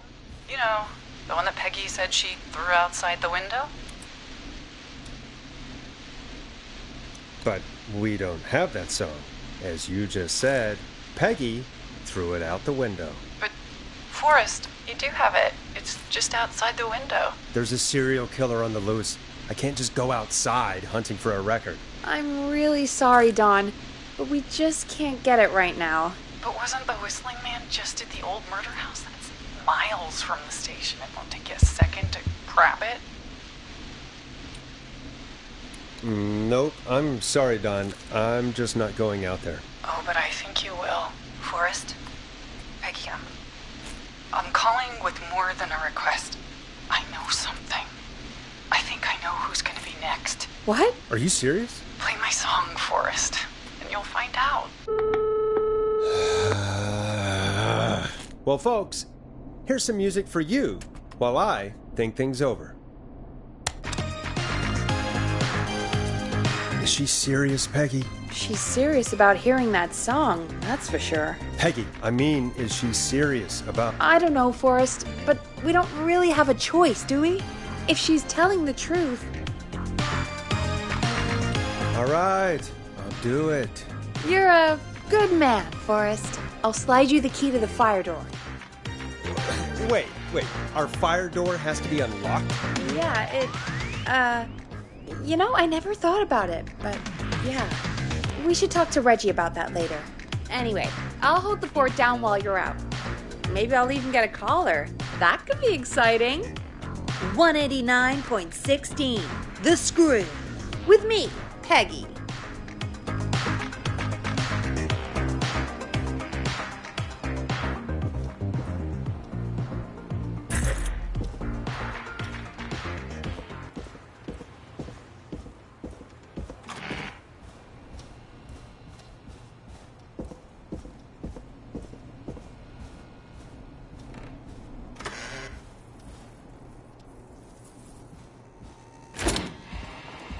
You know, I hope she'll be happy when I'm brutally murdered by the whistling man. Out here, in the open, alone.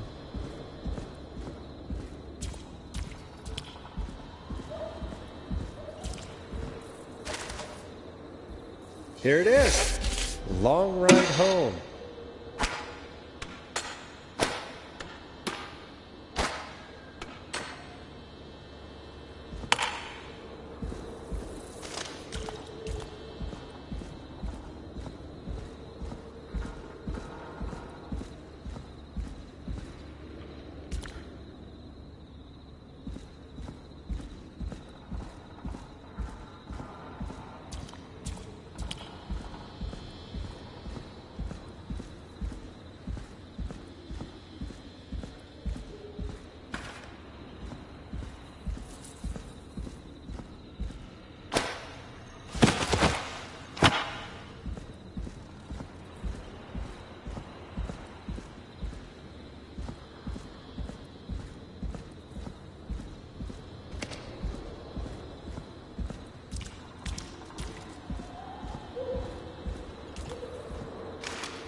Bingo!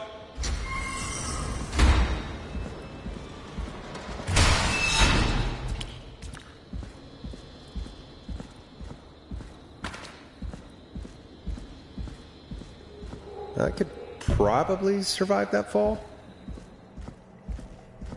Looks like the janitor's closet.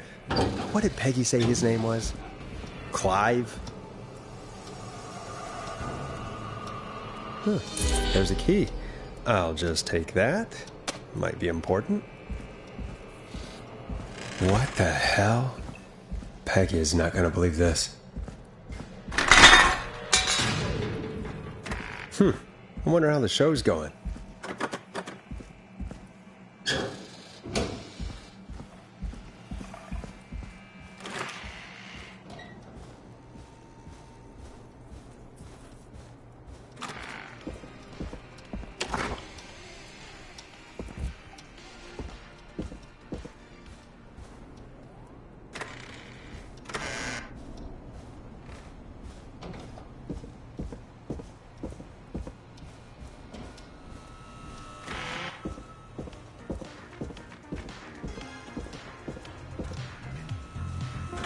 Isn't that such a good song, folks? And now for... Jesus, Forrest, you've been gone for ages. I thought something had happened. Something did happen. Clive, the janitor, might be Clive, the murderer. What? I'll start from the beginning. The fire door locked behind me.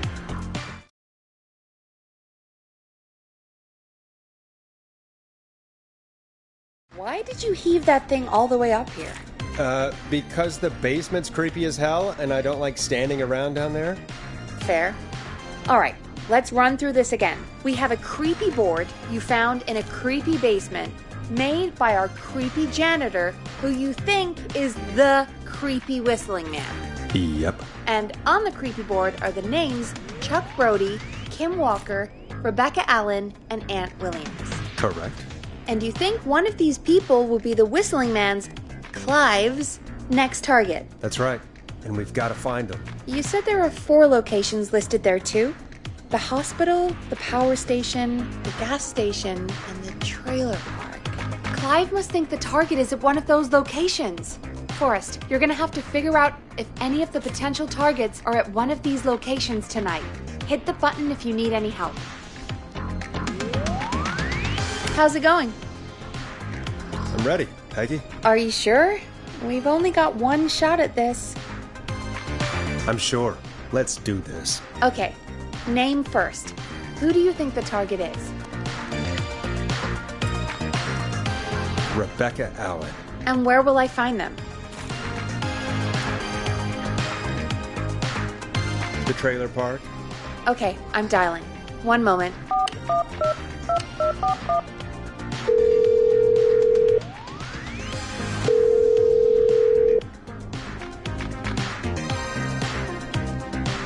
Forrest, I'm through to the trailer park, but they say there isn't anyone by that name there. What? Then who? Jeez! It sounds like something blew up. He's using bombs now? Oh my god. The call board, one moment. Forrest, I'm getting so many calls. Just let me... I'm gonna take us off air for a moment. Peggy, what's happening in there? Peggy. I'm back. They blew up the gas station, Forrest. Okay. I spoke to the fire department and the hospital. The fire department is useless now, as you know. And, the hospital's only ambulance was at the gas station. Forrest, you've got to say something on the radio. You have to tell the town. I'm putting us back on air. Now. Gallows Creek.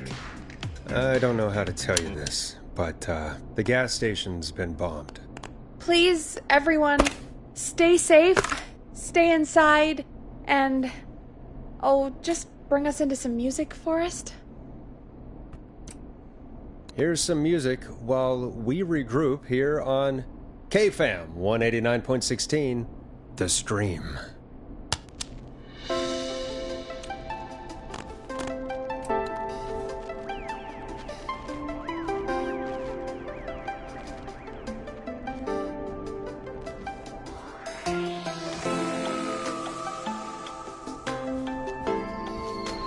gotta be more in the basement to show us who Clive is targeting. And if that's the case, we can get ahead of him. Stop the killings before they can happen. Forrest, we need to go back down. By we, you mean me, right? Yep. Like I said, I need to handle all these calls. Maybe start with that creepy mannequin room you mentioned before. I still have a lot of questions about those, by the way. Me too.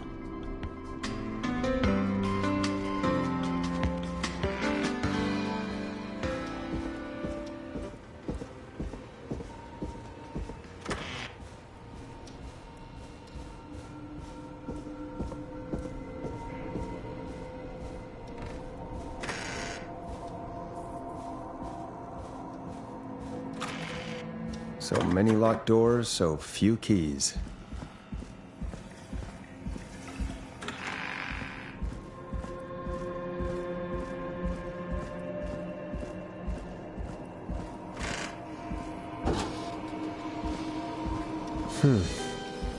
A key?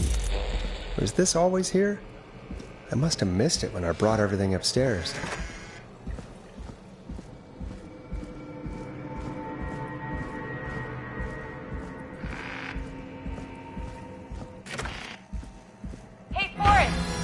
Give me some warning before yelling down the intercom? Sorry. Peggy, I've found a tape and a map down here. A map of what? Looks like it might be to somewhere in this storage area. Weird. Well, maybe the tape will give us more information. Give it a play. Buzz the intercom when you find something and want to discuss it. George Barrow, 1968. That's when this all began for me. Follow the maps. Find the tapes. I'll be waiting. Wait, George Barrow? We all heard that he drowned after a night out drinking. Was it actually Clive? Has Clive really been the whistling man for that long? He says I need to follow the maps and find the tapes. I guess that's what this map is about. I think we need to see what else is hidden down here. Be careful, Forrest. Keep looking. Buzz the intercom when you found something. Time of autopsy. Small lacerations to arms, legs, and face. This looks useful.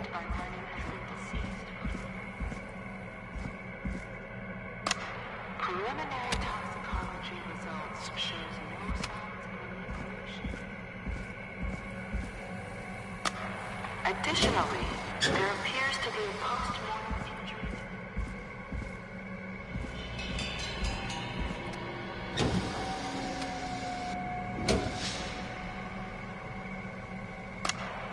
It is the coroner's opinion that the Now subject... this has to be important. Ooh, a new vinyl for my collection. If you're listening to this, then I'm probably dead. What the... Knock yourself.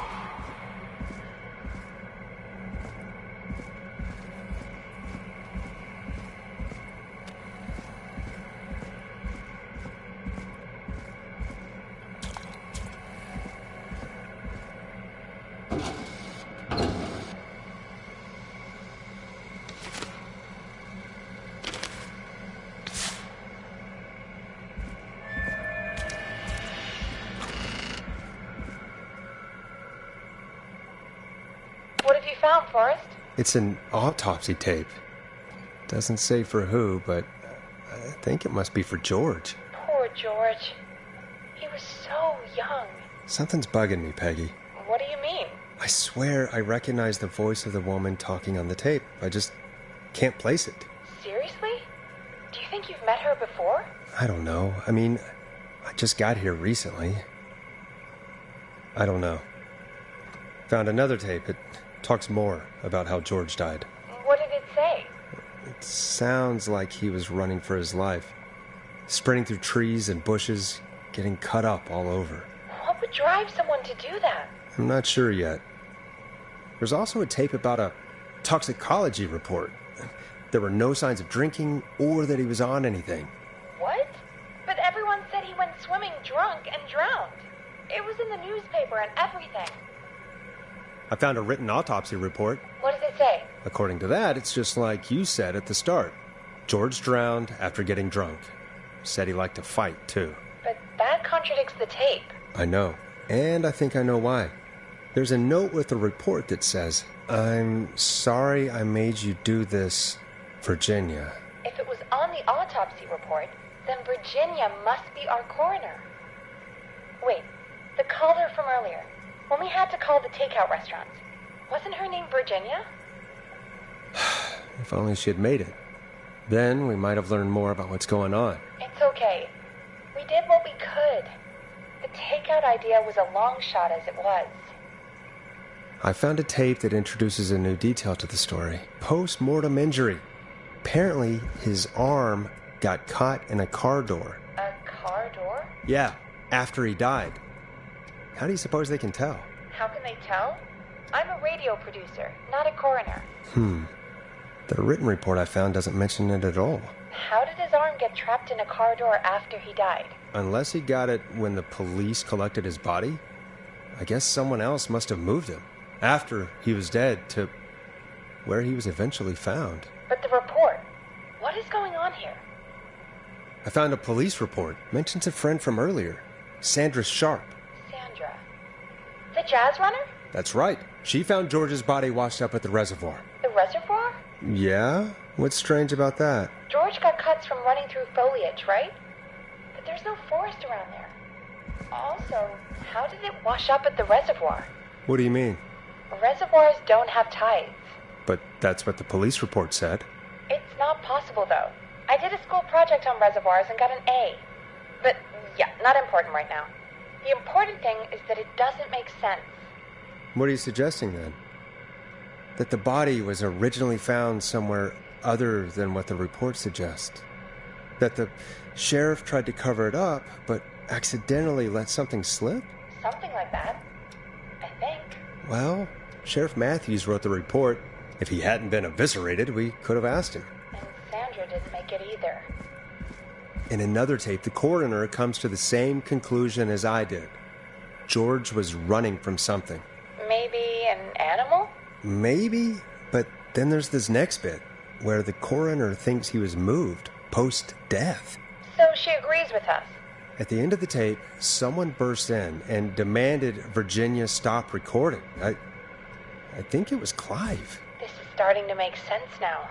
This is a conspiracy to cover up what happened to George. I think I found Clive's last recording. I think Clive might be gone. Gone? I found a confession. Not for any killings, but for playing a part in covering up George's death. He left this behind in case he died. He hoped someone would find it. Do you think the Whistling Man already got him? Possibly. We've had a lot of callers tonight, but maybe not every victim made it to the phone, you know? We don't know how many there really are. Christ, Forrest, that's dark. I know, but Clive said he had read about other murders in other towns, and that the murders were all folks who knew about the incident. And the killings were getting closer to Gallows Creek.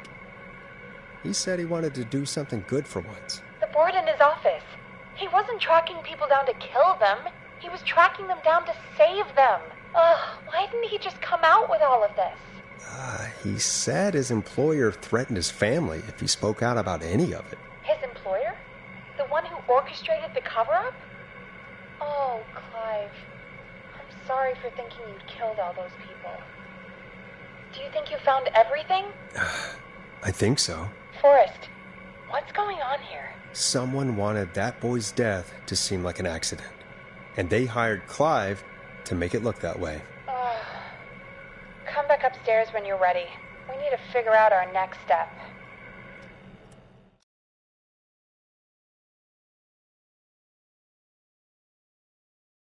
Thank God you're back, Forrest. I've been running out of stuff to pad our airtime with. Peggy, you work in radio. Forrest, I'm stressed. I mean, really, how are we supposed to keep a show going with all this happening? This is our job, Peggy. We gotta do it. You're right. So, what's the plan now? If only Sandra had made it. We could have talked to her, too. I'm sorry we didn't save her. It's not your fault. Looks like we've got a call coming in. Welcome to 189.16 The Scream, with me, your host, Forrest Nash. Hi, Forrest. I know this is really out of the blue with everything happening tonight, but I wondered if you could send this special birthday message to my uncle.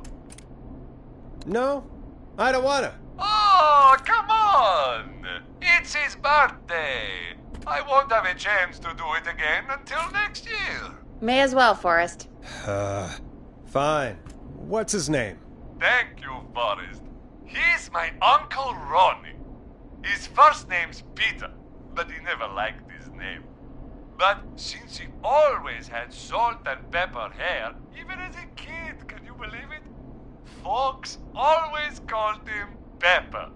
Thanks for the history lesson. Is there anything besides happy birthday you would like to say to Mr. Pepper? Oh my god damn it! Yes! Tell him he can get the best birthday deals and party packages here at Putney's Pizza. Starting at You son of a bitch! Stop calling us! God damn it, Peggy, this is your fault. My fault? I said I didn't want to do it. Don't blame me because Brian Ponte can't control himself. Don't worry. We've already got another caller on the line. Just pick it up, okay? This is 189.16 The Scream. I'm Forrest Nash. You're on the air, caller.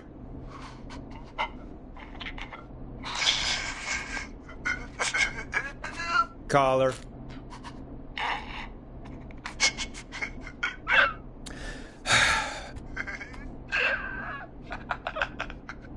Ponte? Ponte's Pizza always delivers. Come rain or sleet or whistling man, we'll be there.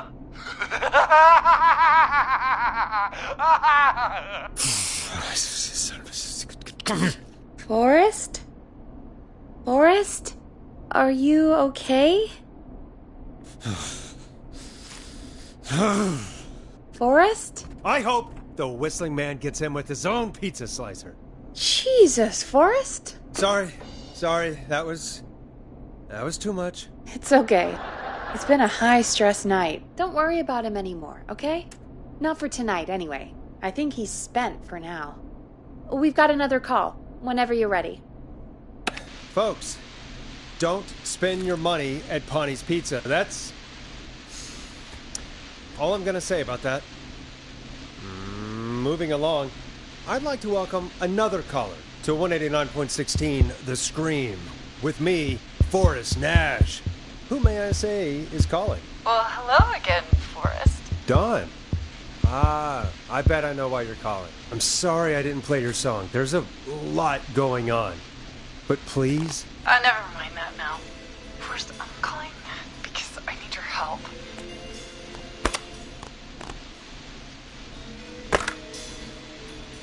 Are you in danger? I sure am. Do you mean... Yes, he's after me now. you? I think so. He must have heard me on the radio helping you. Right. Okay. Tell us everything. I was out following a lead, trying to work out who would be next after Chuck. And what happened? And I started to feel like I was being followed. I came back to my apartment building, but this newfangled security system has me locked out. I need you to help me get inside. Don't you have a key to get in? Only for the apartment door. The front gate requires an entry code. The future is electronic, I guess. I need that code to get inside. Which apartment block do you live in? Maybe one of our listeners lives there too. It's the new Woodside apartment building between the town hall and the trailer park. But I doubt any of your listeners live there. I don't have many neighbors. Sounds like a prime piece of real estate. The sound really carries at night. Shit. I'm guessing you're not a dog person. No, I'm not. It's my neighbor's dog. Boy, I wish he'd muzzle that thing and... Oh.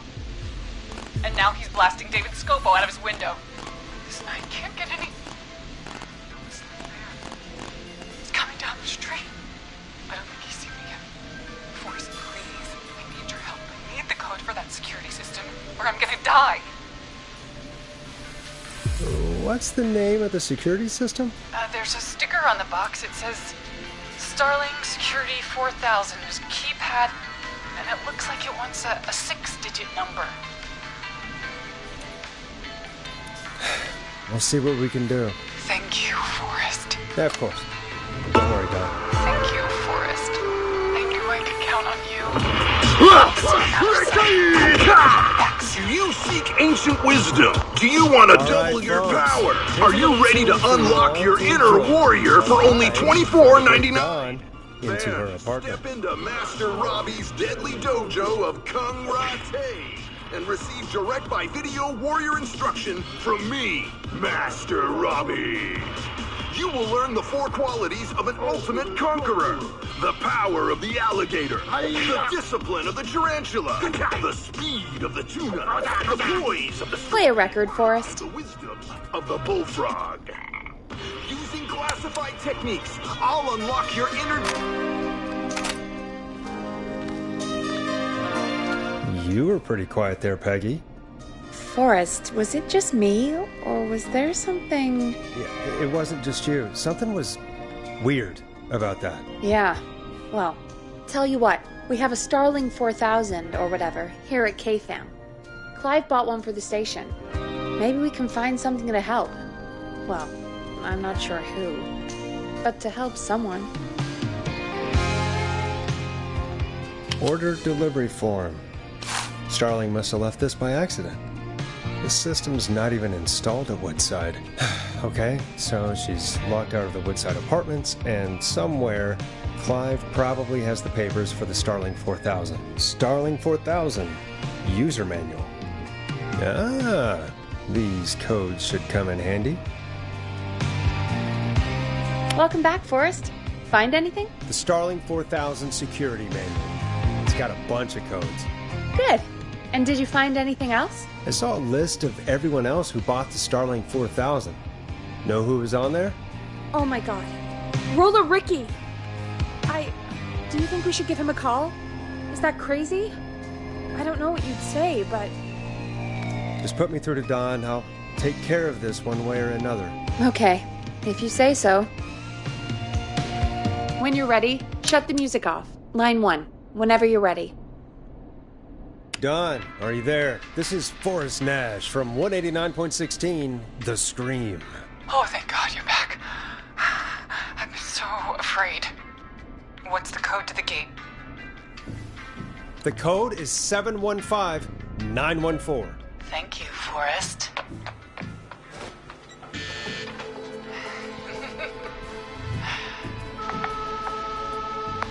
Forrest, what did we do? I don't know, actually. Guess we'll find out. Forrest, there's another call coming in. Evening, caller. You're live on... Forrest! The psycho's somewhere in the roller ring, dude. I just saw a shadow. God damn it, how do you even get in? You've got to help me, man. Forrest. Maxie, no! Come back. I can't find my rifle, man. I don't want to hurt anybody, but I can't let anything happen to... Maxie! Maxie! Maxie! You didn't do anything wrong!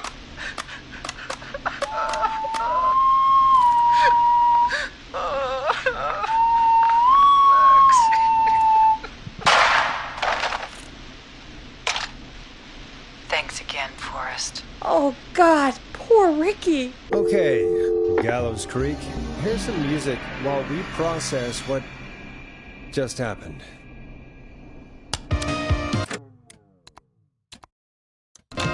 So, the whistling man is a woman? I know. I can't believe it. She called up. You spoke to her multiple times. Yeah, she seemed pretty normal. Why do you think she requested that song? To get me outside? Maybe, but how? She didn't know the song was outside to start with. That's right. She never actually attacked me out there. So?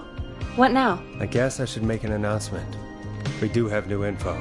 Okay, kill the music and you can make the announcement. Okay, you're live in 3, 2...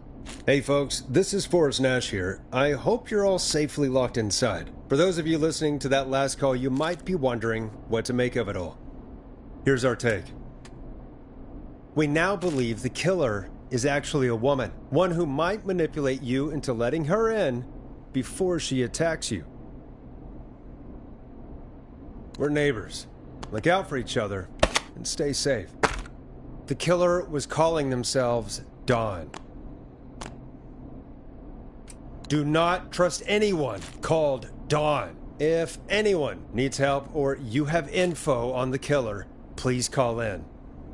You folks have my new number, right? It's 911. Hopefully, our next caller can help shed some light on our killer. Hey, we had a call come in. Okay, folks, time to take a call. This is Forrest Nash, and you're listening. Please help me. My name is Casey Moore. I'm at 25 Nancy Drive. My best friend's been stabbed. He's bleeding everywhere. I don't know what to do. Please help me. Easy, easy. Take a breath. Relax. Okay. We'd been out at the reservoir. We were heading back to his place when we heard this whistling all of a sudden. He just started freaking out. He screamed at me, told me to hide. I'd never seen him like that, and I just panicked and ran and hid in a bush. Oh no. Forrest. Then what happened? He went up the road and talked to someone. I couldn't really hear or see anything. It sounded like he might have known the person, and they just stabbed him. Casey, was he talking to a woman? I don't know. They had a mask and wore all black. That's all I know. Please, we need help here. I'll get you help, but I need to know. Where did the masked person go? They left. They left him to bleed out. I waited until they were gone, then dragged him into the garage and called 911. Wait, why didn't she make sure he was dead? I don't know. I think I heard them say something like, "It's not so funny now, is it?" Before they left, but please, he needs to get to the hospital. I can't drive, so we need an ambulance. Forrest, the ambulance was destroyed in the explosion at the gas station. You should get all the info you can. What's your friend's name, Casey? It's Jason Parker. Can you tell us where Jason was stabbed? They stabbed him in the stomach, and then stabbed him again in his leg when he was on the ground, and it's... Oh, the knife is still there in his leg. We'll be right back. Peggy, patch us through to the hospital. On it. Phoning St. Gabriel's now. Switch to line 2. Hello, St. Gabriel's Hospital. How can I help you? Hi, this is Forrest Nash from 189.16. We have a stab victim at 25 Nancy Drive named Jason Parker. He's been stabbed in the stomach and the leg. He's bleeding heavily. Oh, God, I'm sorry. But the ambulance is... well, you know. I know, but please, we need something, or he's going to die. Forrest, listen, you're going to have to get him here. We need to see him, and we can't get there ourselves right now. We don't have any way to drive him right now. And even if we did, he's bleeding out fast. All right, listen. We need to buy him time to get here. That means stopping the blood first, and then finding someone to stabilize him. To stabilize him, you really need someone with first aid training. Do either of you have any? No. Me neither. Damn it. I'm really sorry about this, but I have other patients who can't wait. All I can do is talk you through the procedure as quick as I can, and then leave the rest to you. You think you can handle that? Hit me. I'm sure we can handle it. Okay, from the top. If he's bleeding out, then you need to get him comfortable and try to stem the bleeding. Lay him down. Apply continuous pressure directly to the affected areas. When the bleeding slows, get a clean cloth of some kind and hold it over the wounds. Get them comfortable. Apply pressure. Clean cloths when slowed. Got it. I think. You said he was stabbed, right? If the object he was stabbed with is still in him, don't take it out. It's stopping the worst of the bleeding right now. If anything, you should secure it so it stays where it is. I wouldn't have thought of that. It makes sense, though. God, that was a lot of info. But I think we can handle this. Glad you got it so far, because there's more to go. I'm still with you, Doc. What else do we need to know? If he's lost a lot of blood, he may enter shock. If he does, act fast. If you applied a cloth and it's bleeding through, don't remove it. Just apply another on top of it. If it's safe, elevate his legs to get blood circulating to his vital organs. Try to keep him warm. Get him to rest and reassure him. We need the patient to stay calm. All right, don't replace bandages, elevate his legs, keep him warm and calm. This is a lot. I'm really sorry. That's as much as I can give you right now. Try to stop the bleeding. Find someone to get him stabilized and get him here as quick as you can. Good luck. All right, Forrest. Casey's still on line 1. Hello? Hello? Forrest, are you there? I'm here. How is Jason doing? Badly. He's still bleeding. I need help. I've been putting pressure on his stomach wound since you left, but he's still bleeding. I don't know what to do. That's good, Casey. The nurse said to do that. What about the knife in his leg? It's gotta be hell. Should I pull it out? Yeah, that has to be incredibly painful. We should definitely get it out of him. All right. Here goes. Jason, just hold on. Wait, I was reading my notes. Did you say pull the knife out? Oh, God, help!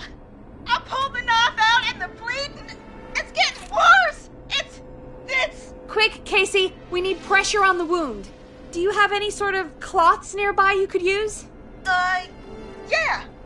There's some laundry piled up on top of the dryer, some cloths on the hood of the car, and what else? I guess I've got my jacket. Take the cleaning rags and hold them over the wound. I really hope these are clean. Here we go. I'm sorry, Jason. It's secure. I'm putting pressure on his stomach again. We shouldn't have pulled the knife out. Forrest, can I have a word? Casey, I'm going to have a quick word with Peggy. Keep putting that pressure on and let us know when the bleeding is under control. You're doing great. But what if something happens? We'll still be here. Just shout if you need anything, and we'll be there. I promise. Okay. I'll wait. Jason, please be okay.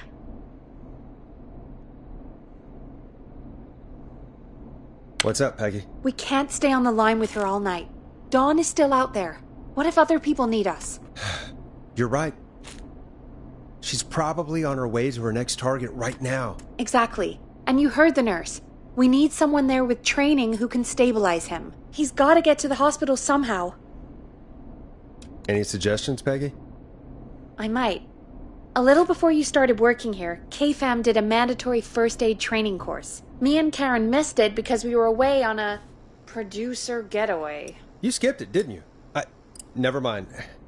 So, how does KFAM's first aid course help us? Casey said they're at 25 Nancy Drive, right? Yeah? Why? They put up a bunch of cheap houses around there about 10 years ago. So a bunch of people here at the station live around there. Do you think any of them could help Casey and Jason? Probably, but I don't know who lives there. And since I missed the training day, I don't know who knows first aid. Could you call them and ask? I don't know everybody's numbers. I've only ever called Karen. Everybody's personnel info is probably in Reggie's office. Got it. I'll look through their files in Reggie's office. It's a life or death situation. I'm sure they won't mind. Right. But there are a couple of problems with that. Naturally. It's sensitive information, so Reggie probably locked it in his safe. Great. Do you have any idea what the combo for the safe could be? Not a clue. Reggie's a serial note taker, though. Maybe something in his office will give it away. Right. There is something else. I'm not gonna like this, am I? Have you ever heard, the future is floppy? Peggy, what the hell are you talking about? I'm talking about floppy disks. Floppy disks are like these futuristic things that have information on them. You put them in a computer and they do something. Peggy, I know what a floppy disk is. Anyway, Reggie decided that the future is floppy and started phasing out our physical records and replacing them with these floppy disks. I imagine it's the same for our personnel files. That's good to know. Since we haven't heard anything from Casey, I'm guessing Jason's okay for now. I'll check out Reggie's office and see what I can find. You'll need a key for that. I'll just slide it under my door now. Thanks, Peggy. I just have to look around.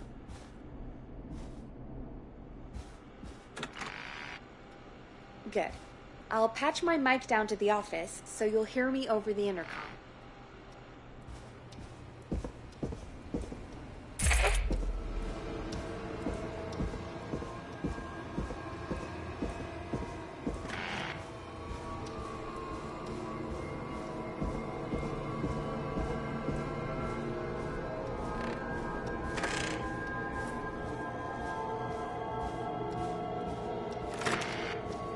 Looks like I need a 4-digit code.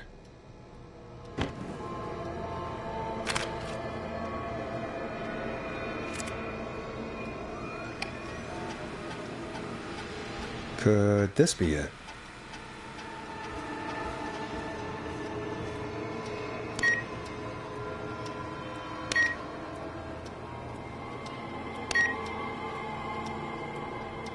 Nice!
Get a load of this, Peggy.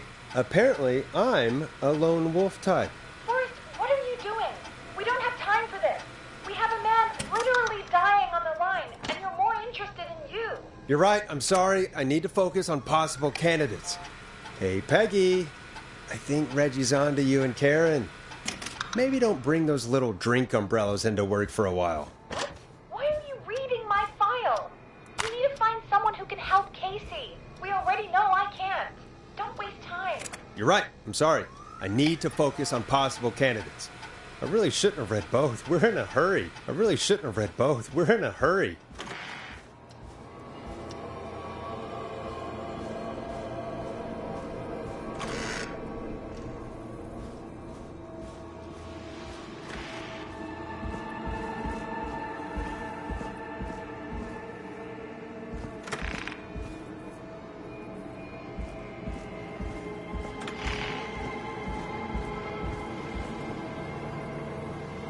Hey, Peggy, you there? Yeah, I'm here. Did you find what we need? I think I know who our best bet is to help Casey and Jason. All right, good work. Who should I... Hello? Is anybody there? Please pick up. Casey, I'm here. What's wrong? Jason started going pale. I tried to get him to rest, but he just threw up everywhere. What's happening? What do I do? God, it sounds like he's going into shock. Casey, just stay calm. It's going to be okay. But the bleeding seemed to slow down. Did I mess up? Jason, I'm sorry. Casey, calm down. You've done everything right. I need you to listen to me, okay? For Jason. What did the nurse say to do about shock? Casey, I need you to elevate Jason's legs. We need to get the blood flowing to his vital organs. Got it.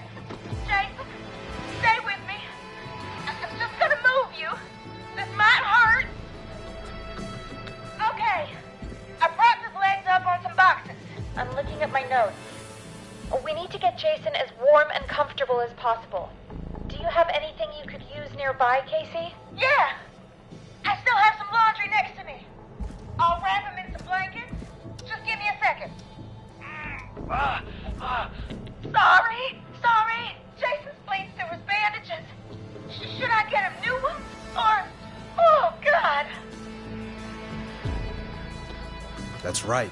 You need to carefully remove the bandage and quickly replace it with a fresh one. What do you have nearby? I've used the rest of the laundry to keep him warm, so... I'll use my jacket. I can always get a new one. I'll fix his bandage and get him warm. Hold on, please.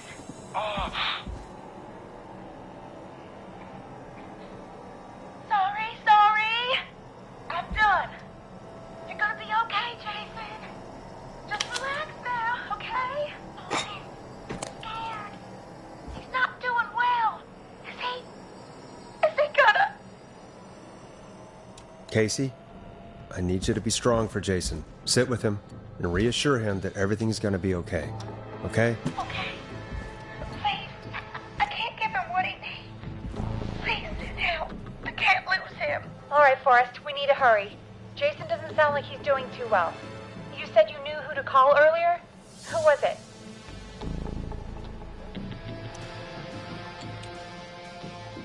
I had a look. Karen lives nearby. Let's call her. Really? If you say so. Karen it is, I guess. Calling her now. Come on, Karen. Pick up. Hello? Who is this? Oh, what time is it? Karen, it's Peggy. Something terrible has happened, and I need your help. Peggy? Oh. Did Reggie find out about our drinking sessions? What? No. Somebody's been stabbed. He's at 25 Nancy Drive. There's no ambulances, and... Whoa, Peggy. You know I missed first aid training. I have no idea what to do.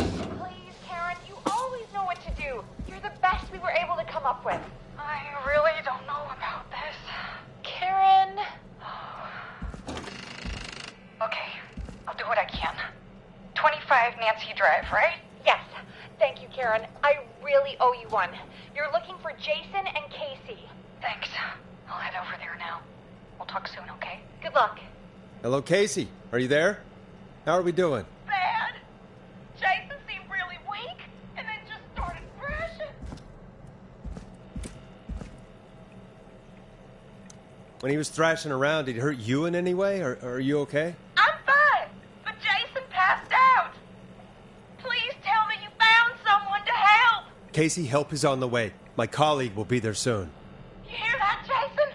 Someone is coming. You're gonna be just fine. Just hold on for me, okay? Just hold on. Come on. Hello? Jason, Casey?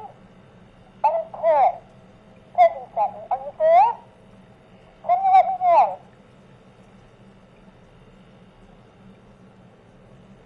Oh boy. He's definitely been stabbed. I'm gonna meet you here, Casey. It's gonna be all hands for this one. Okay. Forrest, we'll call you back later. I have to go now. Good luck, everyone. God, I hope he's gonna be all right. And with that, the show moves on. We're sending our best wishes to Jason. Well, after all that excitement, I think we could use some music.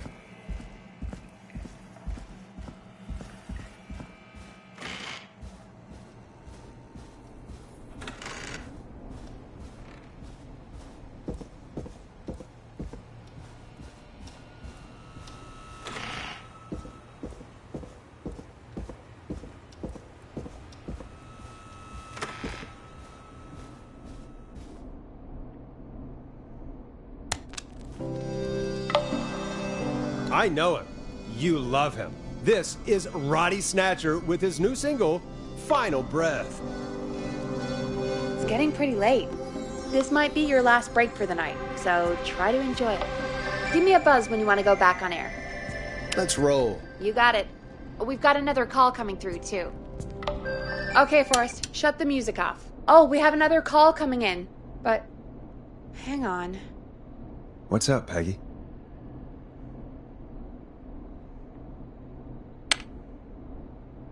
Peggy? You're gonna want to take this call off the air. Who is it? Just do it. All right, folks, it's time for another track. Here's one to help you sit back and relax. We'll be right back after this.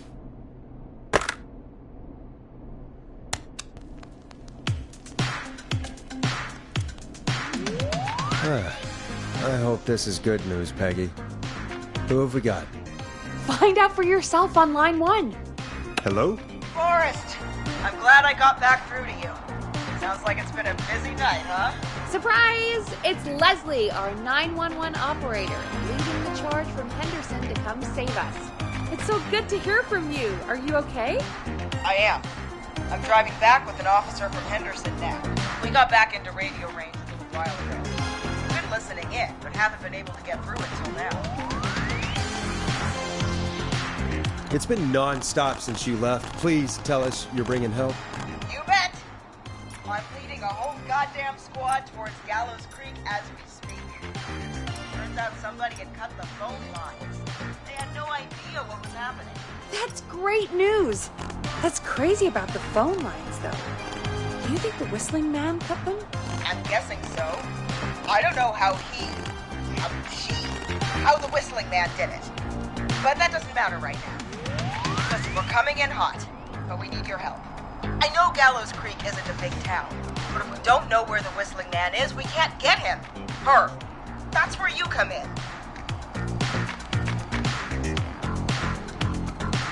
You can count on us. What do you need? It might be a long shot, but here goes. The Whistling Man already called up a few times. I bet she calls again. We're still a little ways out of town, so if she calls, stall her. Buy as much time as you can for us to get in. And while you're talking to her, try to figure out where she is. We'll be listening in, so once her location is known, we'll head straight there and end this nightmare. I'll do my best. I know you will.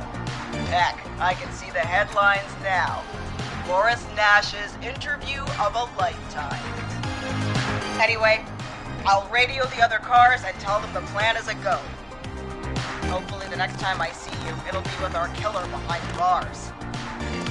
Take care. We'll see you soon, Leslie. Oh, thank God.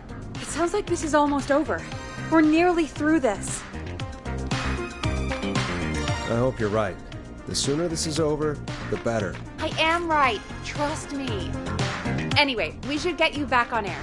Taking callers is the only way to see this through. Time to turn the music off. Bringing you back live now. Welcome back to The Scream with me, Forrest Nash. The line is lit up, but before I get to our next caller, I just want to say, things are looking up. It's almost over. But for now, let's bring in our next caller. Evening, caller. This is Forrest Nash. Forrest? Casey, is that you? Are you all right? Forrest, it's Jason. What about Jason? Is he okay? He's gone. Oh, Jason. Your friend. They tried everything they could. They said he just lost too much blood. Casey, I'm so sorry. I can't believe he's gone. Could I have done more? You did everything you could have done. You both did. I'm sure Jason knows that. Thank you, Forrest. I really hope so. Hey, guys, I'm really sorry, but there's a call on the other line. I just need to make sure we don't have another situation brewing. It's all right, Peggy. I understand. Do what you need to do. Thank you, Casey. I'll be right back. Forrest? Yes, Casey? Before Jason passed out, I asked him who did this, and I think he knew who attacked him. Are you serious? Yeah. He said it had to do with a boy named George Barrow? He mentioned him, the boy who drowned. I guess that's what Jason said. He said that George died during, God, what was it? Whistling night? Some kind of prank night. And that the person who stabbed him wanted revenge for George. Casey, are you absolutely sure this is what Jason said? Yeah, I think so. Jason still seemed with it when he was telling me. Did you say Jason told you who the Whistling Man is? He did. He said it was a woman that went to school together. Somebody called What? What happened? Are we still on air? No, we're not. Seems like the power is completely gone. How do we get it back on? I don't, we can use the emergency generators down in the basement. Reggie picked it up a while ago in case we ever needed to do an emergency broadcast. An emergency broadcast? Emergency? You know, nuclear war, alien attack, broadcasting a serial killer's location to the cops so we can end this nightmare. Fair point! It's in the storage area, in the far back corner, up on the wall. You might have spotted it earlier when you were digging around for all those tapes. It'll have a big red button. Just press that. I'll see you when you're back.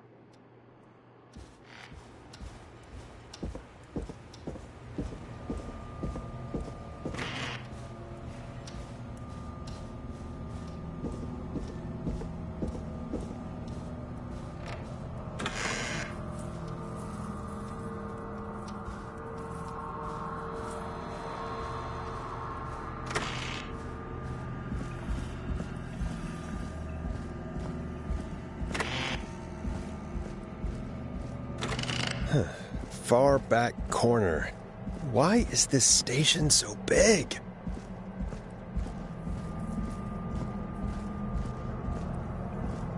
That must be it. Boom! We've got power.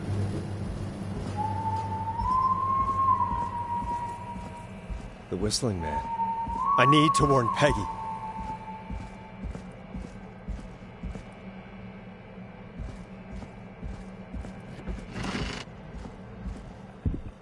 Peggy, are you there? Are you... Peggy! I need to get back upstairs.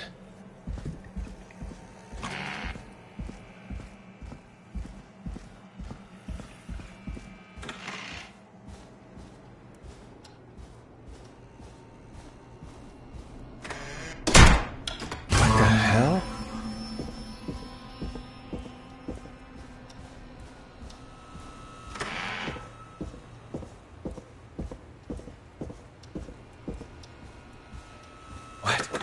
Why is it locked? Oh no. Peggy! Where'd you go?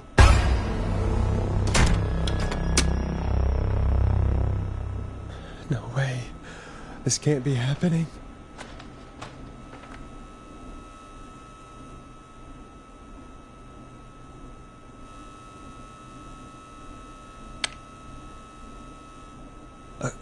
A call. Where's Peggy, Don? Have some patience, Forrest. It's almost the end of the night. Almost the end of the show. But it's not over just yet. Got a little time still. So let's make the most of it.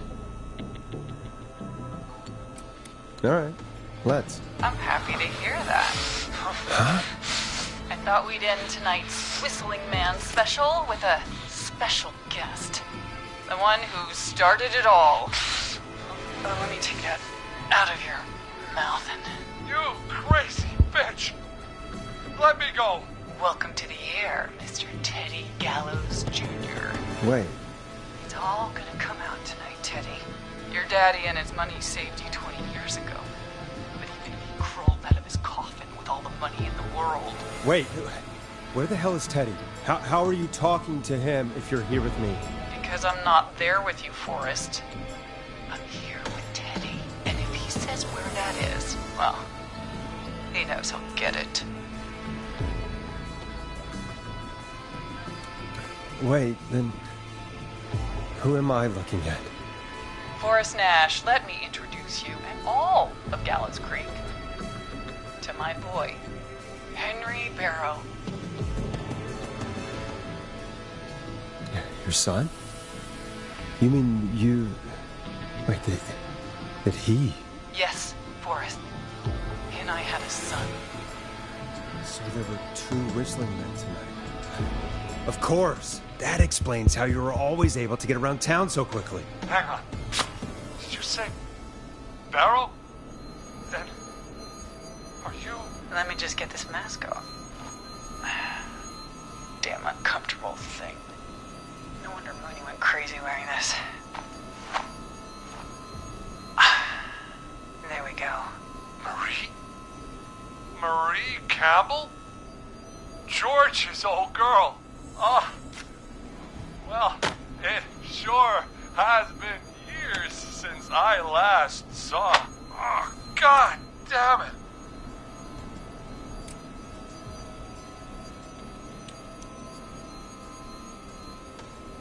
Where are you going with all of this?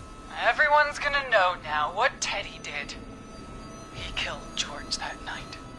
This night. 20 years ago. Listen to me. You... You're gonna talk when I talk to you. And not a moment before. And you're never gonna talk again, Forrest. I considered having you help me blow this whole thing wide open, but you didn't really sell yourself too well tonight.